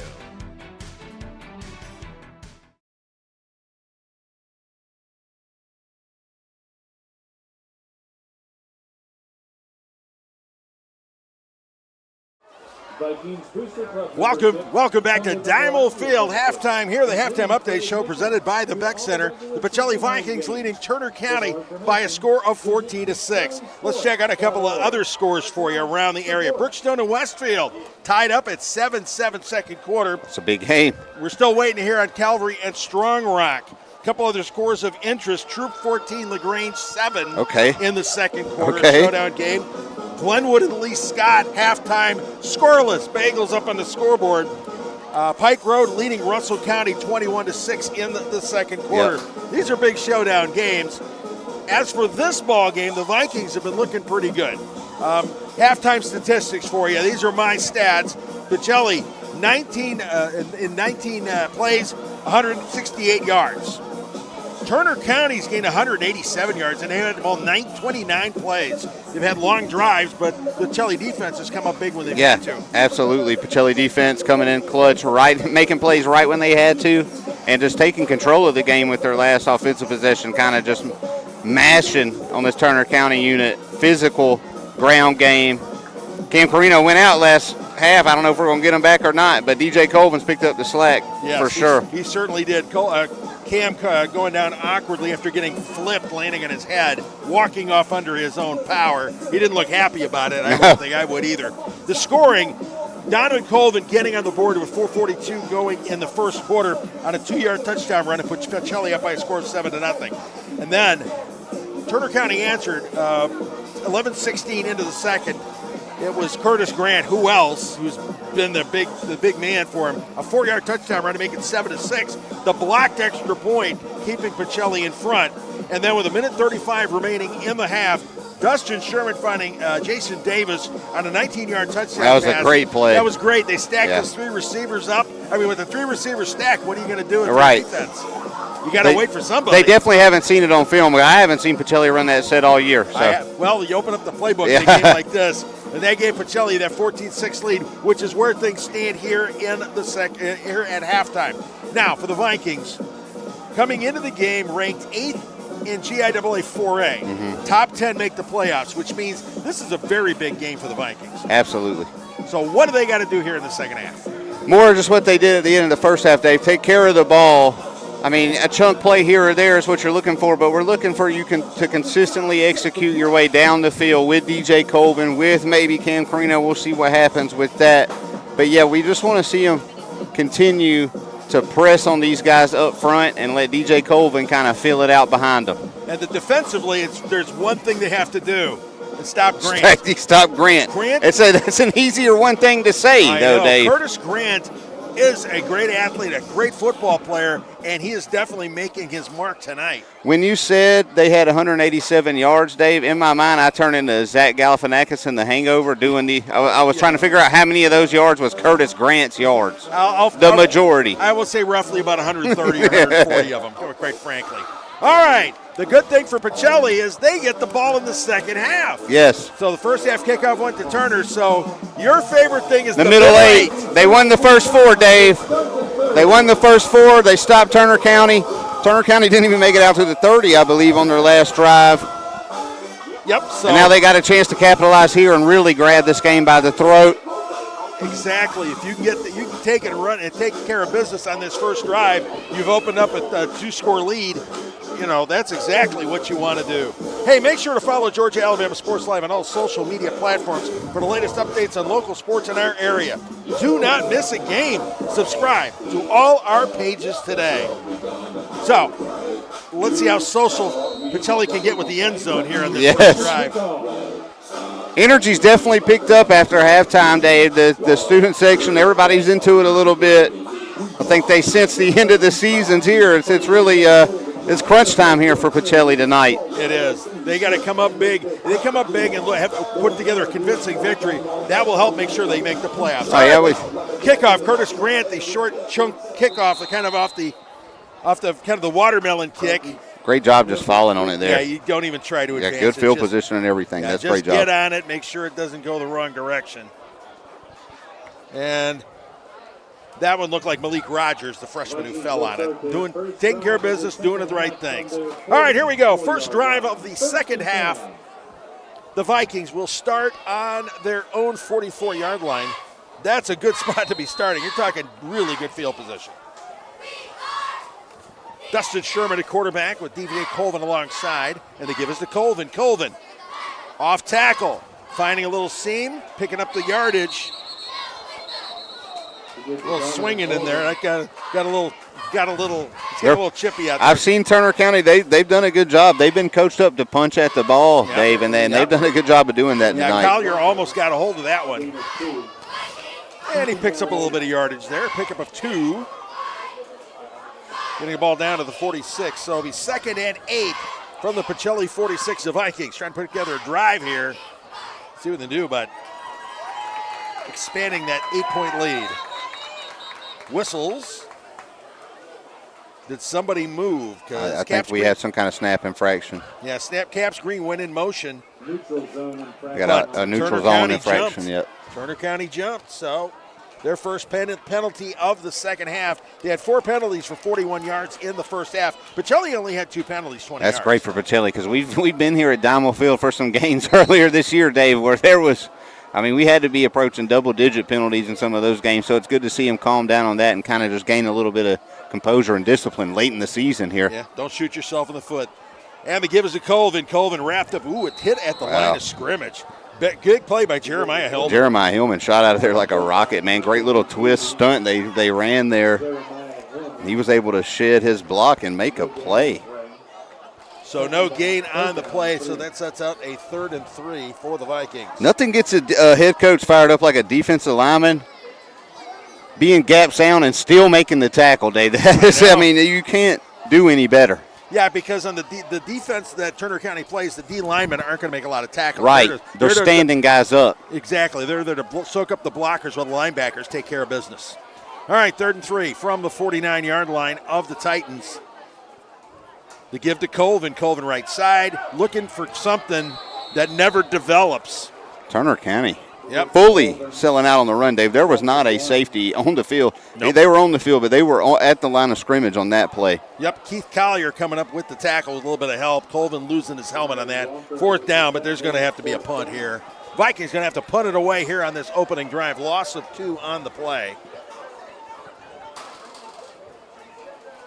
Dustin Sherman setting up for the first. It's the first time he's punted all night. Sherman averaging 34 yards per punt, his longest 54-yarder this season. He's not a bad punter, Dave. He gets a nice little bounce off of his delivery here. Oh, yeah. And plus he's put 3 of them inside the 20, but that one, not so great.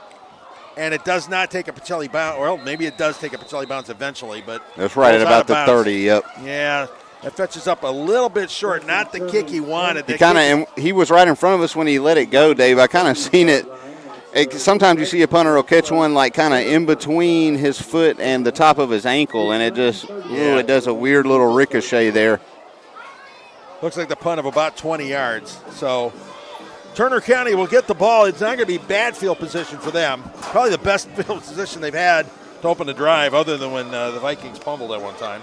Turner County, I mean, Curtis Grant's great player, but they've got to find somewhere else to go with the ball, Dave. I mean, they got this kid playing both sides of the ball. You got to save some of his touches for later on in the game. Got to keep him explosive here. Yep. Into the late game. So we'll see what Turner County tries to go. And I'll tell you what, Pacelli and Turner County really similar offensively formation-wise. All right, so here we go. The give is to Grant. Grant right side trips and falls. Of course, he may have had a little bit of help in tripping. Who was it that got in there? I think the turf monster got him, Dave. Yeah, but there was a red hat real close to him. They were on him. A 7-yard loss. That's big. That is a huge negative play. Yes. And it puts Turner County behind the sticks. Right. See if they let Liam Mathis kind of throw him out of this one here. Pacelli's been susceptible to passes over the middle almost all season, seems like. We'll see what happens. Here we go. Mathis takes the snap to give to Grant. Grant, left side, wrapped up. At the bottom of the pile was Keon Williams. Gotta be honest here, Dave. I'm just not a fan of that play call. 2nd and forever behind the sticks. I mean, I feel like you got to be a little aggressive here if you're Turner County down 14-6, especially with how efficiently Pacelli's operated their offense here tonight. Loss of 1 on the play. Here's the thing, giving it to Grant is basically being aggressive. there is that. You got to remember that. But everybody was keying on him. All right, Travian King back in the ball game now. They got him off the field for this play. Yep. Travian King has come back in at quarterback. So they may be running an RPO or some kind. It's definitely the sign of a program that's trying to find itself, Dave. You know, shuffling quarterbacks this late in the year. They're just trying to figure out who they are and maybe who they're going to be going forward here tonight. And we can think about it for a little while here, too. Let's take a break. You're watching Vikings football on Georgia, Alabama Sports Live. Houlihan serves fresh, handcrafted dishes made just the way you like them. Juicy burgers, sizzling steaks, crisp salads, and shareable appetizers set the table for every appetite. Relax with friends, celebrate special moments, or enjoy a casual night out. Houlihan's delivers great food, great drinks, and great times, with 2 locations in Columbus, downtown at the Marriott Hotel and on Sidney Simons Boulevard at the Doubletree Hotel.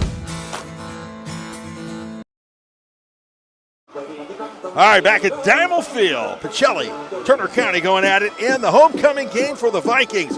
Vikings with a 8-point lead, 14-6. 8 minutes gone here in the 3rd quarter. Turner County, big play here. It's 3rd and long, 3rd and 17.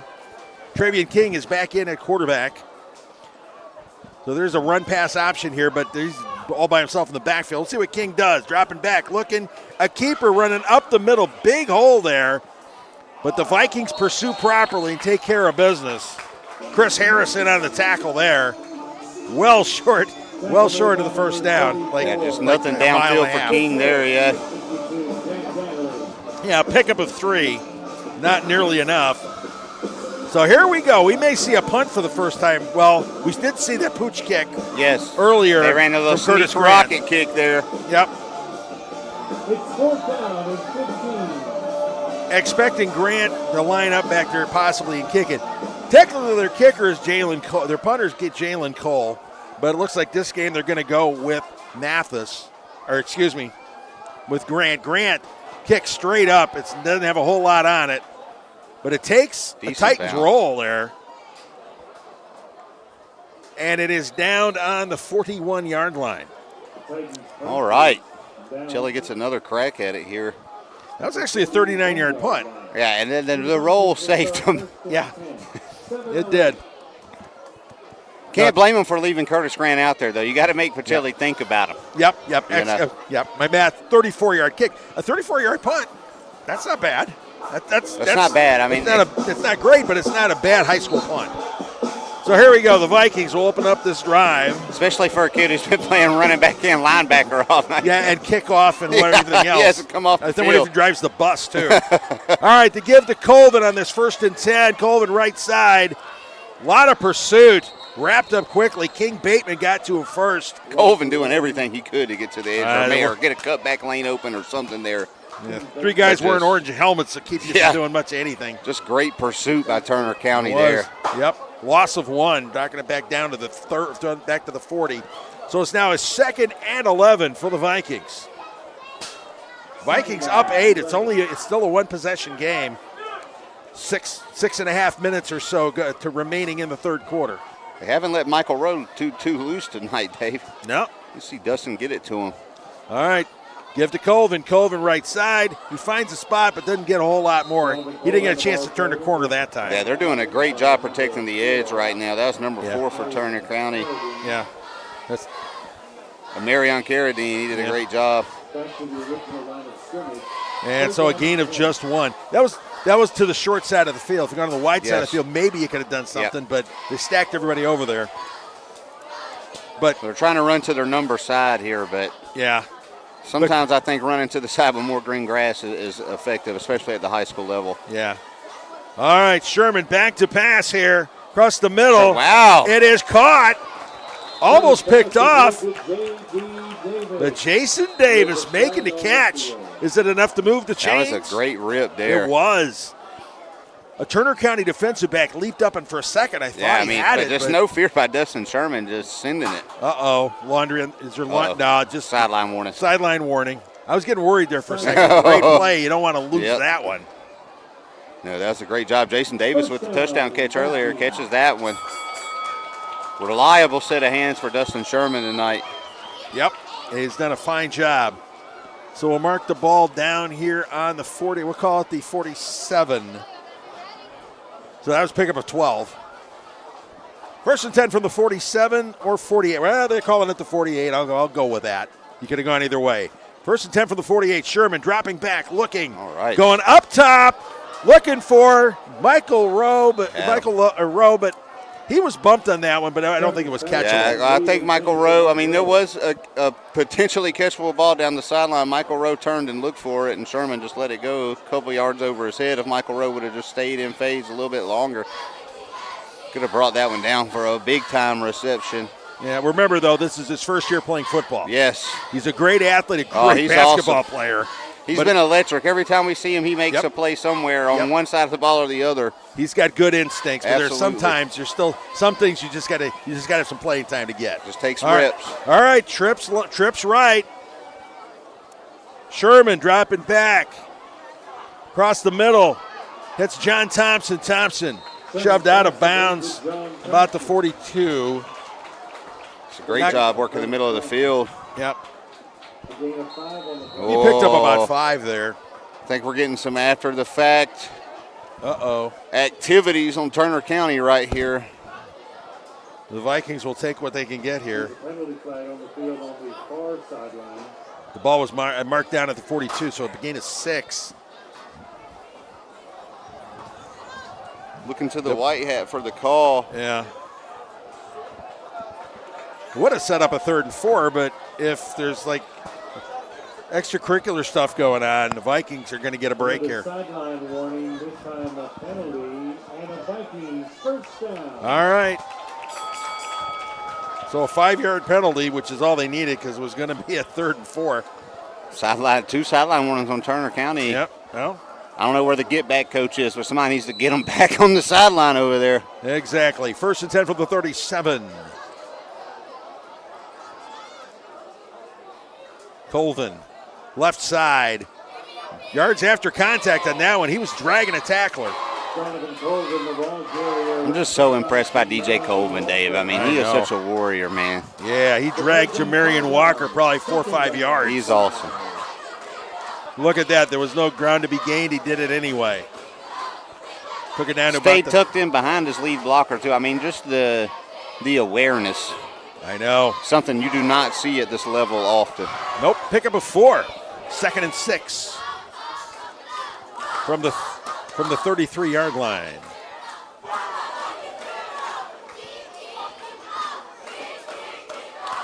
Colvin again up the middle into a lot of traffic. Look at the push the offensive line's getting. He was hit and they kept on churning. Colvin just keeps churning. He's a good fundamental runner, no question about it. Ball marked at the 35. We've seen 3 straight pass attempts on this drive. Yep. Gain of 3 on that one. They may try to go back to the well here. They threw a touchdown from about this spot of the field in the first half, Dave. Yeah. 3rd down. Jason Davis. And they got him matched up one-on-one, man press here, bottom of the screen. Yep. 3rd and 3, give to Colvin. Colvin right side, trying to get around the corner. Nothing doing. Flags fly, though. Wow. I'm not sure. I mean, he was in bounds when he was hit. I don't know if they're going to call that a late hit or not. I don't know. Carradine and Walker were in on that one. Maybe somebody grabbed a face mask or something. Let's see what the call is.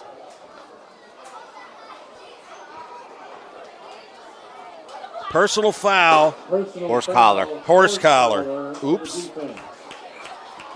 So that's a 1st down. Got to be careful. They had him for big loss. Instead, it turns into a 1st down for the Vikings. Another 1st down on penalties. So the ball is now marked at the 21-yard line.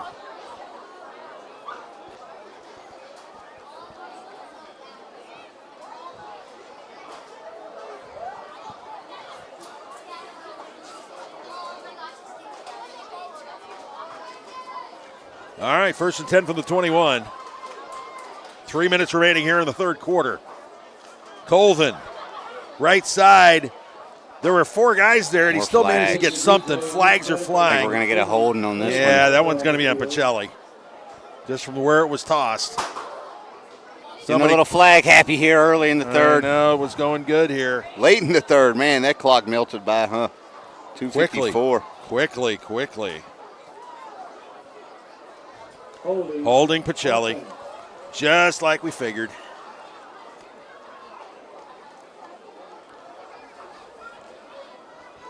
Remember, a little bit later on in the game, we're going to the Alex Quinney Good Hands Player of the Game. I got a pretty good idea who's the leader at this point. Right, yeah. Yeah. It's toting the rock. Yeah, big time. He's been rocking all night long. All right, 2nd and forever. I mean, yeah. I don't see why you don't take a shot here if you're Pacelli. You know Jason Davis can get open here. Pushed it all the way back to the 29-yard line. Turner County playing shallow, worried about Colvin. This is an opportunity. Sherman looking, under pressure. No, brought down in the backfield. Sherman got a little hot feet there. Yep. Didn't quite get back into his drop. Pocket collapsed on him. Didn't have time to set it up there. No, Amori Lundy coming up with a sack. It's his 4th sack of the season. Loss of 5 back to the 34-yard line. Makes it 3rd. I was doing the Brookstone Pacelli game with Scott Miller last week, Dave. Yep. He had a good one, made me laugh. It was a 3rd and about a $50 Uber ride. Scotty does have a way of turning the phrases. There's no question about that one. The line to gain is the 11, so they had it's a 3rd and a whole bunch. Lots of real estate to gain. Got a timeout on Pacelli's side, Yeah, I believe. Pacelli called it a timeout. So they set things up, and they can try to figure out what they're going to do with this one because this is a big play for the Vikings. All right, let's take a break. You're watching Vikings football on Georgia Alabama Sports Live. For the big, for the small, the short, and the tall. Peacemakers, risk takers. For the optimists, pessimists, exhibitionists. For long distance love. For the farsighted, nearsighted. For introverts and extroverts. For the thinkers and the doers. For old friends. Coca-Cola. For everyone.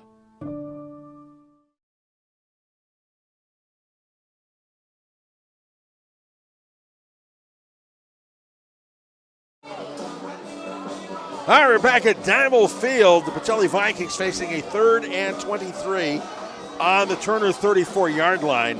They're only up 8 points. They really, really want to extend this lead. There's only less than 2 minutes remaining here in the third quarter.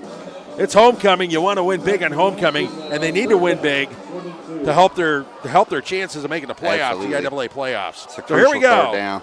Sherman drops back, looking downfield, throws it deep. Nothing doing. It's going for Jason Davis right under the goalpost there. Yep. Double coverage. Double cover, yep. But it wasn't anywhere anybody would get it, so it's 4th down now. And that was the big – I didn't know. I wasn't sure what they were planning on there, Dave, because it feels like it's obviously 4-down territory on this end of the field. I wasn't sure if they were maybe going to try and get Colvin out on the edge on a little swing or something and just get some of it back. Ooh, Jude Arsenault trotting out there trying to field goal. This would be a missile if he hit this, Dave. He's been part of 2 state championships in soccer.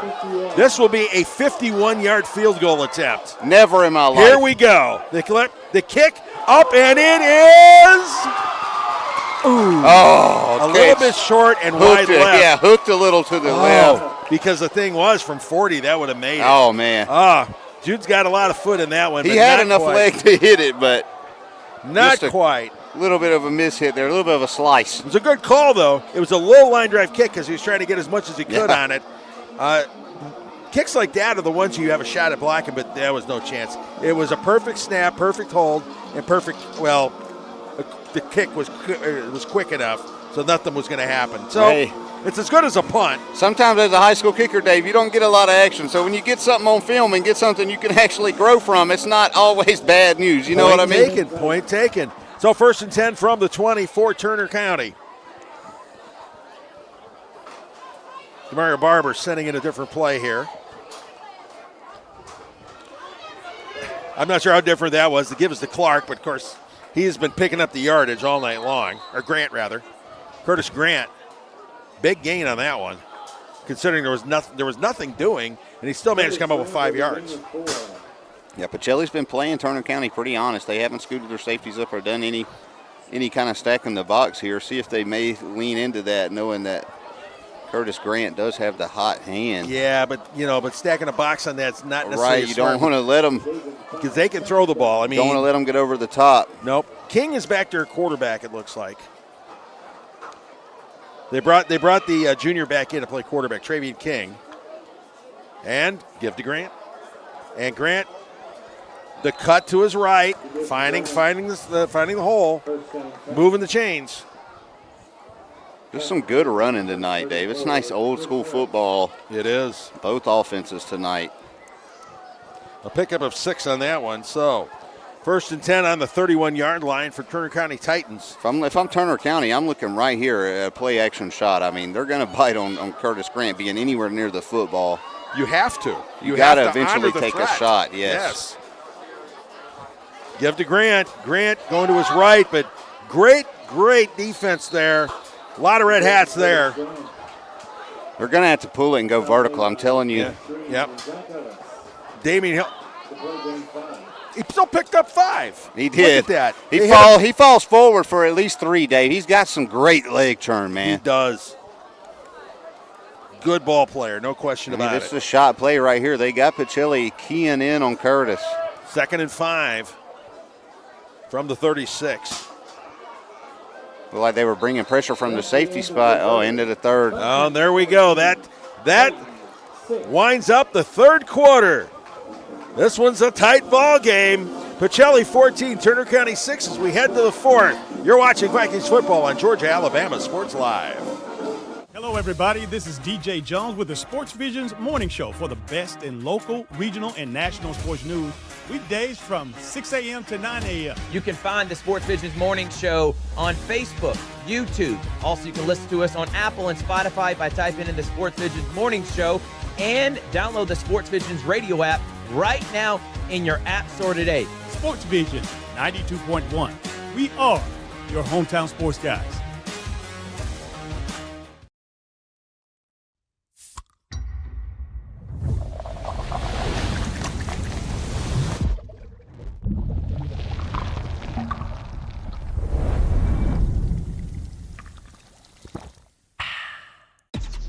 Real recognize real. Real taste, unmistakably Sprite. Real refreshment, crisp lemon lime. Sprite. All right, back at Diamond Field, fourth quarter. The first play for the quarter is the give is to who else? Curtis Grant, but Grant going nowhere. Great penetration by the D-line.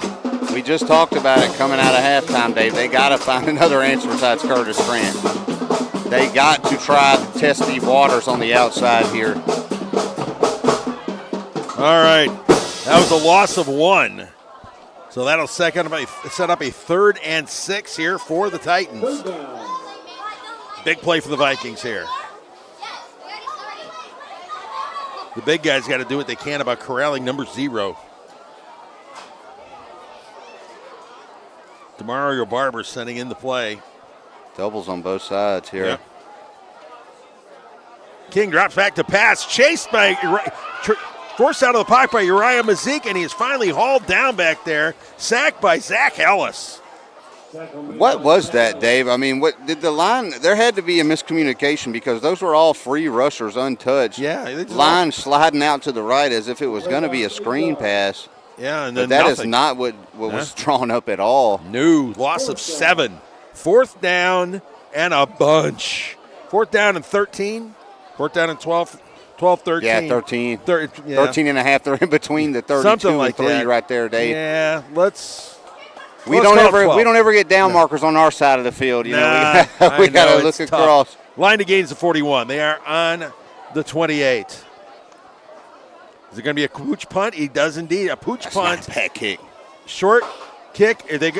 Let's see if John wanted to bring it upfield. He slipped. The turf monster got him. He might have had a shot at bringing it up the near sideline, but he slipped, and so that's that. Oh, Pacelli getting the ball back. 10-13 remaining here in the fourth quarter. They hold that 8-point lead. Got to give respect to Turner County here, though, Dave. I mean, they are thin. Numbers aren't there, but these guys are fighting. I mean, when you see one unit on the sideline, you see one unit on the team, there's barely enough on the sideline to fill another unit. Yep. So just absolute warriors out here, these guys are. I think they only dress out like 32 guys. Yeah, I mean, if you're on that team, you're playing majority of the game, taking a lot of snaps. These guys are soldiers. Yeah, the Vikings have a few more players, probably about 39-40. Yep. It's a big difference, and then sometimes makes a huge difference.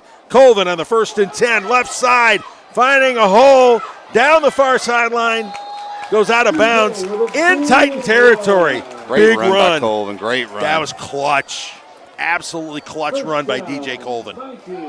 Shows the patience, the vision, the speed, all in one run once again. No. Holding. Oh. I seen a flag fly, Dave, but I didn't know if it was a Turner County glove or not. I see a lot of guys with the pink gloves on. Wow. That erased an 18-yard gain. Yep. So push it back to the 25-yard line. And these are the kind of bad habits you don't want to slip back into if you're Pacelli. Not at all. The Vikings have been getting good push at the line, and they've been getting just enough for Colvin to spot what's going on. He's good. He's good at letting his blocks develop and finding those seams. Yeah, they just got to clean it up. Yep. We'll see. This might be a good Mike Rose spot. All right, here we go. 1st and 20 from the 25-yard line. Jake Burkhalter setting up in motion as the H-back. Give to Colvin. Colvin cutting back and forth. A little bit of east and west to find some room. There wasn't a lot there, but He got 5. Yeah, they went counter there. Motioned the H back over to the left side and countered off of it back to the weak side. Colvin able to make something out of not much. Looks like he's gimping up a little bit. Haven't seen Cam Carino return. There he is. Cam Carino. We were wondering. I mean, what a warrior, man. He's a warrior. He got flip land on his head. Came off. I mean, I was telling you, Dave, when he come back right around before halftime, he had tissue paper in both of his nostrils. Kid's back out here now. And now he's running the Wildcat. We got a legal procedure here. Yep. So back it up 5 more. 15 yards and penalties on this drive. Yeah, this has been a problem for Pacelli, just kind of closing these games out. These games where you feel like they're on the cusp of, putting it away, and they kind of just, that foot slips off the gas just ever so slightly here. See if they can make up for it. Losing momentum's a tough thing. Yes. Carino's tough. I had my nose packed one time. That was just one nostril. I can't imagine playing football with both of them. I mean, mouth breathing. I know. And Sherman out is to the left. All right, giving a jet sweep there. Turner County got to be careful up there around the face mask again. Yep. Jason Davis picking up some yardage on that. Or did he? No, looks like they lost the yard on that. He tried to get to the edge, but Turner County stayed home. Good job being disciplined there. Yep. So it's up to 3rd and 16 from the 29-yard line. Vikings have got to get to the 45-yard line here for the first down.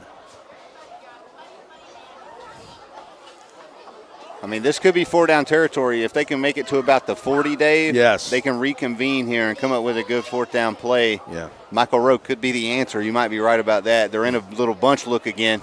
All right, Sherman back to pass. Looking, is he going to dump it off? No, he's going over the middle. He went to Michael. He was going for Michael Rowe. Yep. The pass was tipped. Tipped by Jaden Caswell. Great little levels concept there. They brought Michael Rowe, and they had him bunched up on the left side, 3-receiver bunch. Sent one clearing out, one to the out. Michael Rowe back across the middle. And face it, Rowe's got 3-4 inches on everybody else out there. So you throw it up high and let him go get it, but nothing doing. So 4th and 16, they're going to have to punt. So Sherman setting up to punt at about the 25. Oh, he gets all of this one. Nice punt by Sherman. That's a good one. And they're going to try to go for it. That's Zaylen Cole. Great punt coverage. They got him trapped, but he gets outside. He had 4 guys on him. He juked and managed to get outside and wound up picking up about 10 yards. That was he broke down return. And kept his base. Just made a good play, man. I know. Excellent shiftiness. So Turner County is still not out of this thing. They are still in it. They're hanging around. 7:46 remaining. Down 8 points. They're going to start off on their own 35-yard line. That's pretty good field position for this. Absolutely. And Turner County, they're pointing to a now or never situation. The Vikings have got to stop this thing before it snowballs. Turner County's got to be thinking about a shot right here, man. I mean, it's 1st down. They just get the ball back. Curtis Grant right here. Yep. And you got trips left. Got to be thinking about pulling it here and letting one fly. Yep. Or you can give it to Grant. And Grant up the middle. Nothing doing. Wow. Nicely done. Damian Hill and Zach Ellis. Two guys up the middle. Turner County offensive line losing a little steam here late in this game. Well, they're running out of gas. Yep. They're running out of gas. You got to remember, let's see. 2 of their guys are playing knuckles down in the dirt on defense, too. Well, they've been rotating majority of them in. I mean, they got to get these guys some breathers here. Yeah, Jamilin High and Jeremiah Hillman play both ways, both the guards. Telling you, Dave, they've scooted a safety over and down. God, he's got to consider it. All right, King, keeper. Ooh. Zach Ellis is going, not in my watch. Yep, blown up. He stood him up. King gave no time for that play to develop. Well, Zach Ellis gave it no time. Yeah. You saw how he stood him up, too. No gain on that one. So that sets up a 3rd and 11. 3rd and 11, 6:36, 35, clock ticking. Vikings holding an 8-point lead. This is 4-down territory for Turner. Everything's been 4 down for them. We have not seen Liam Mathis in the game this half as quarterback anyway. Nope. King back there. King dropping back, looking downfield, under pressure, going up top, throwing into double pressure. Did he make the catch? No. Wow, he almost did. That would have been wild. Bateman almost made the catch. He had 2 guys on him. He had Red Howard on him and Nolan Vaughn. That was a good throw, too. It was. Well, if you've got the athletes, you can throw into double coverage and say, come on, make the play. That's what you have to do sometimes. Well, that's what they're going to have to do with 6 minutes left on the clock. I mean, they got to make a play here. They do. The Vikings have away. Yep. There's no guarantee they're going to see this ball again here for Turner County, so it's a crucial down. Time for the Vikings defense to stand tall again. They've stopped them. They've stopped him at least twice. Nope, a pooch punt from Grant. And short one went out of bounds pretty close to midfield. As bad as that kick was, they would have been better off at least trying. Yeah. All right, so the Vikings have 6 minutes to kill. If you can get in the end zone, so much the better. But if you can just run this thing out. Yeah, I think you just stack a few first downs here and start grinding that clock. Yep. Turner County's got 3 timeouts. We're going to have to start burning them. The way they operate on offense, they're trying to get Curtis Grant the ball. They're going to need some time to do that. Yes, indeed. Going to be good. So here we go, the Vikings, 1st and 10. 6:07. And the pistol. Start from the 45. Going strong side here. And here comes DJ Colvin.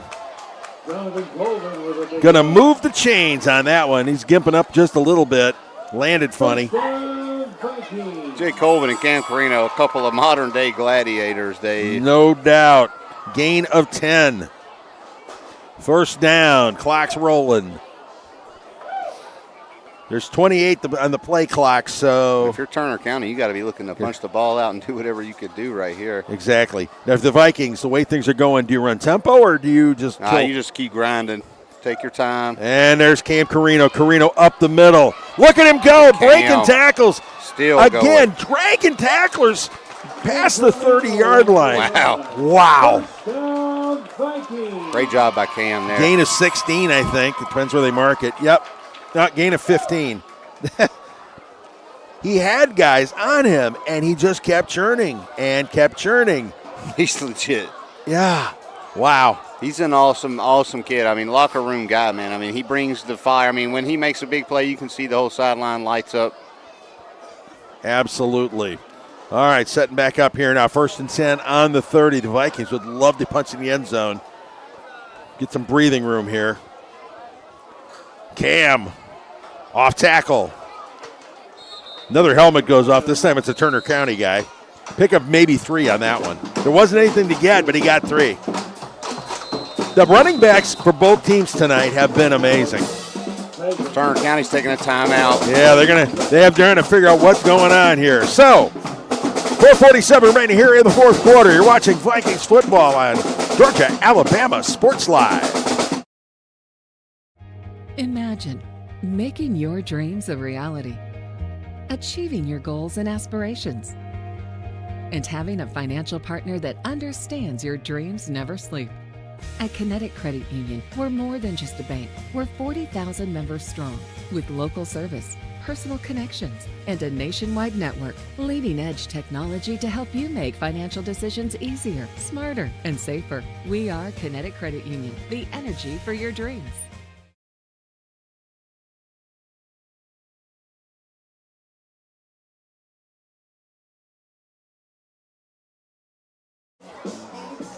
Hey, for the ultimate wrap-up of Georgia High School football, do not miss the GIAA High School Scoreboard Show presented by the Beck Center. Richard and Thrift to get you caught up on all the action from every quarter of the state live tonight on the GIAA Facebook page and GIAA.tv. Pacelli Vikings trying to grind this thing in and try to put this thing away. 4:47 remaining here in the 4th quarter. The give is to DJ Colvin. Colvin the middle, picking up another big chunk of yardage. Great And run it by moves Cole. the chains. The Vikings now in the red zone. Down to be 1st and 10 from the 19-yard line. 8-point lead is not enough, that's for sure. Not with the abilities of Turner County, especially Curtis Grant. They've got to get this in there, get a little bit of breathing room. Old school football tonight on the ground, doing it the old-fashioned way. Give to Cam Carino. Carino off tackle, keeps turning. He's hit, he's dragging tacklers. Heard that pad pop all the way up here, Dave. Wow. That was awesome. He dragged Emery Carradine on that one. Just a little bit short of the first down. Just a little bit. A pickup of 9. The ball now on the 10. 2nd and 1. 3:57 remaining. The clock is ticking. And the Vikings are loving every second of that going away. Here we go. You think they're going to run? I think they're going to run, Dave. I think they're going to run. They're going to. So here we go. Back strong side here, yep. Cam Carino moving the chains. He wasn't even looking for anything more than a yard or two. He got it. He saw it. I'll take it. So a pickup of 1 or 2, but it's good enough for the first down. Just milking this thing away here. They are. 1, 2, 3. 4th first down on this drive. 6 plays, 4 first downs. That's pretty solid. Ball in the 9. 1st and goal for the 9. 3:15, 14. Yeah, the clock is ticking big time. Yep. Pacelli up by 8.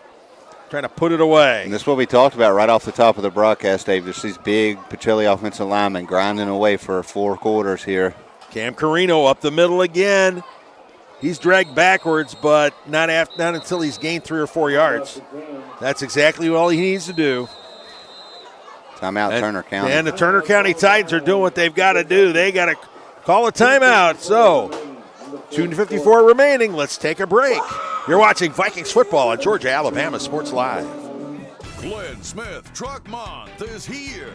Get massive savings on GMC Sierras and Canyons. Check them out. Full-size GMC Sierras up to $14,500 off. GMC Canyons up to $5,000 off. Or take advantage of 0% financing, plus no payments until next year. At Glenn Smith GMC Opelika. Now in our 33rd year. Get ready to smile.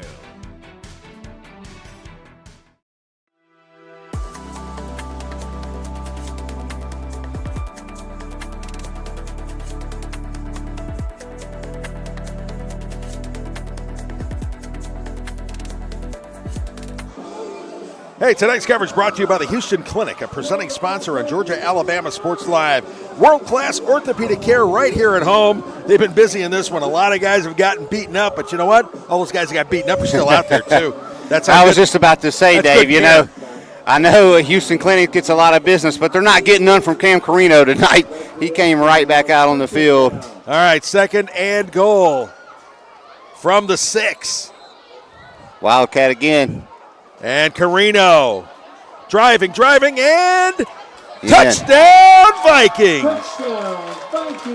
These 2 Pacelli running backs, Dave, I tell you what, man. They're amazing. Cam Carino with help from the offensive line. He was churning. The O-line gave that little extra push. That's all Carino needed. Just one little bitty push. Touchdown Pacelli. 20-6. 2:45 remaining.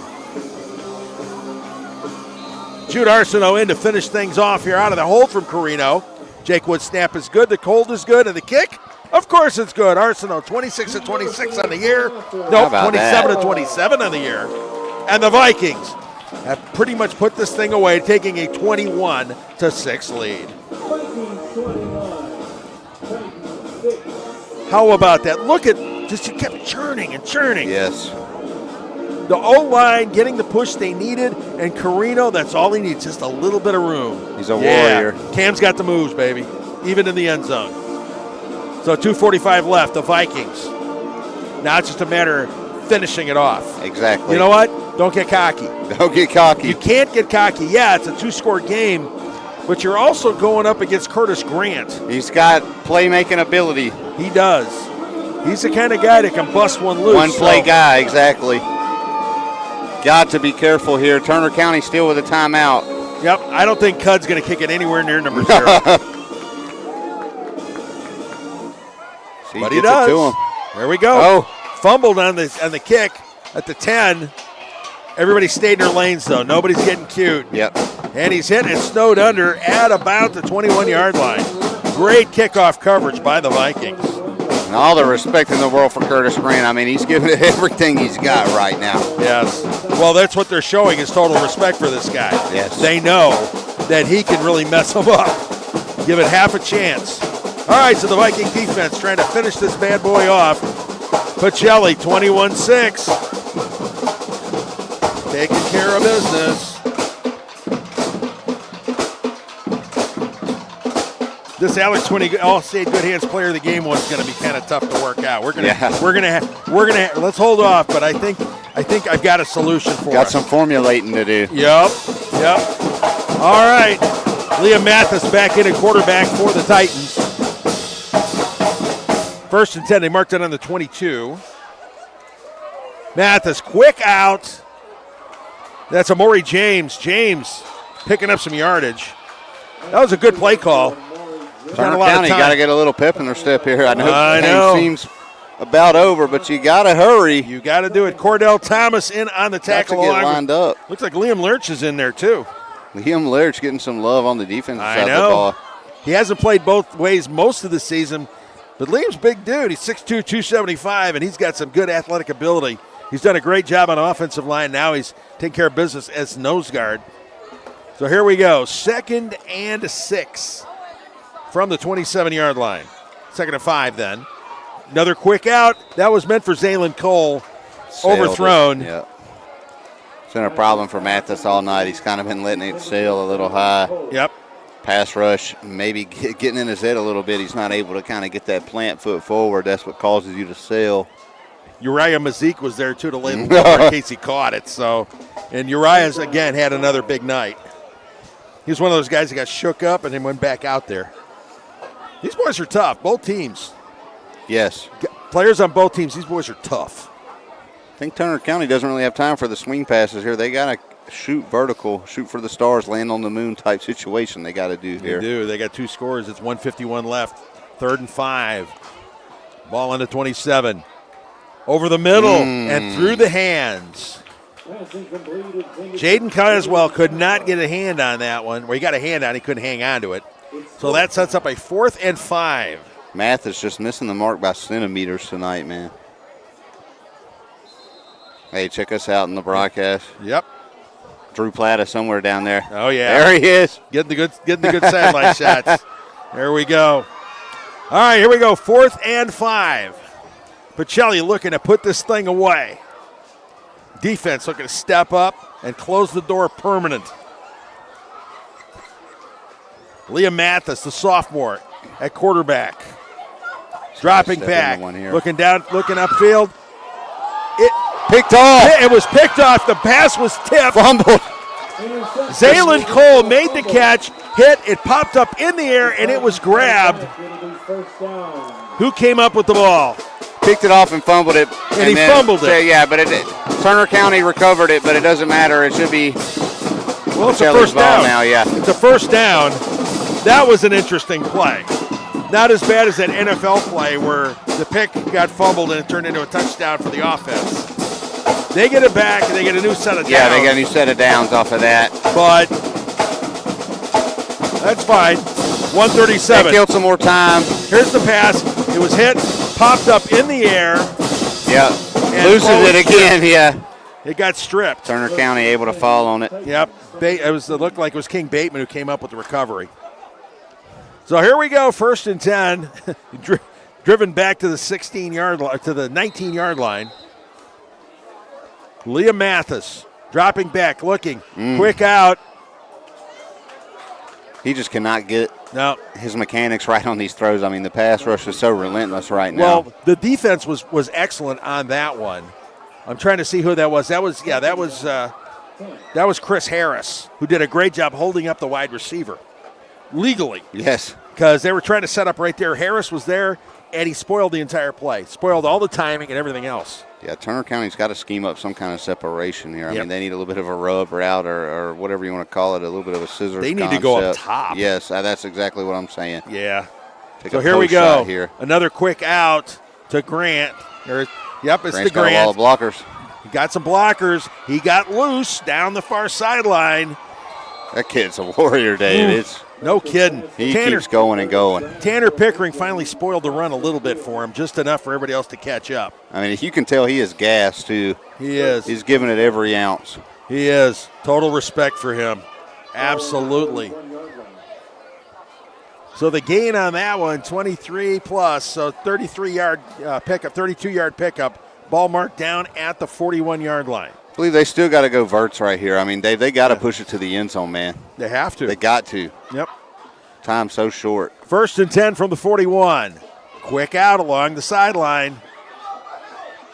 Good shiftiness. That's King Bateman. My goodness. Brought down by Zach Ellis. He moved the chains on it, but there's 1:10 remaining. Yeah, they got a clock going to roll after the change gets set. So first down here on the 30-yard line, 31-yard line, pickup of 10. Upset alert in college football, Dave. Louisville way up on Miami right now. Ooh. Not looking good for the Hurricanes. All right, Mathis going up top. My goodness. And he finds somebody. Total miscommunication there, Dave. And it is picked off by Nolan Vaughn. Where's the ball going to be marked? Did they call it I think he's caught it in the end zone. I think they're going to mark it as a touchback. Okay, if it's marked as a touchback, we are set, and that takes care of business. 47 seconds remaining. Nolan Vaughn coming up with the interception. Talking about it. They're talking about it. I want to see where they mark the ball. Yeah, I said King Bateman was running a post there, Dave. Yeah. And Mathis let it go on the fade. I mean, I'm not sure what happened there. Yeah, miscommunication on the route. Yeah, I mean, he was open. King Bateman was open. They just couldn't link up. So they're going to mark the ball at the 1. It looks like the 1-yard line. They're not giving him a touchback. Yep. I guess his forward progress carried him out right at the 1 there. So the Vikings are going to have to run a play. They got to be careful. They got to execute this play. Yes. Got to get out of the end zone. Maybe you bring Cam Carino in for a wildcat snap if you were going to do it. Now's the time. Well, guess what they just did? Get you a +1 blocker. They brought in Cam Carino on the wildcat.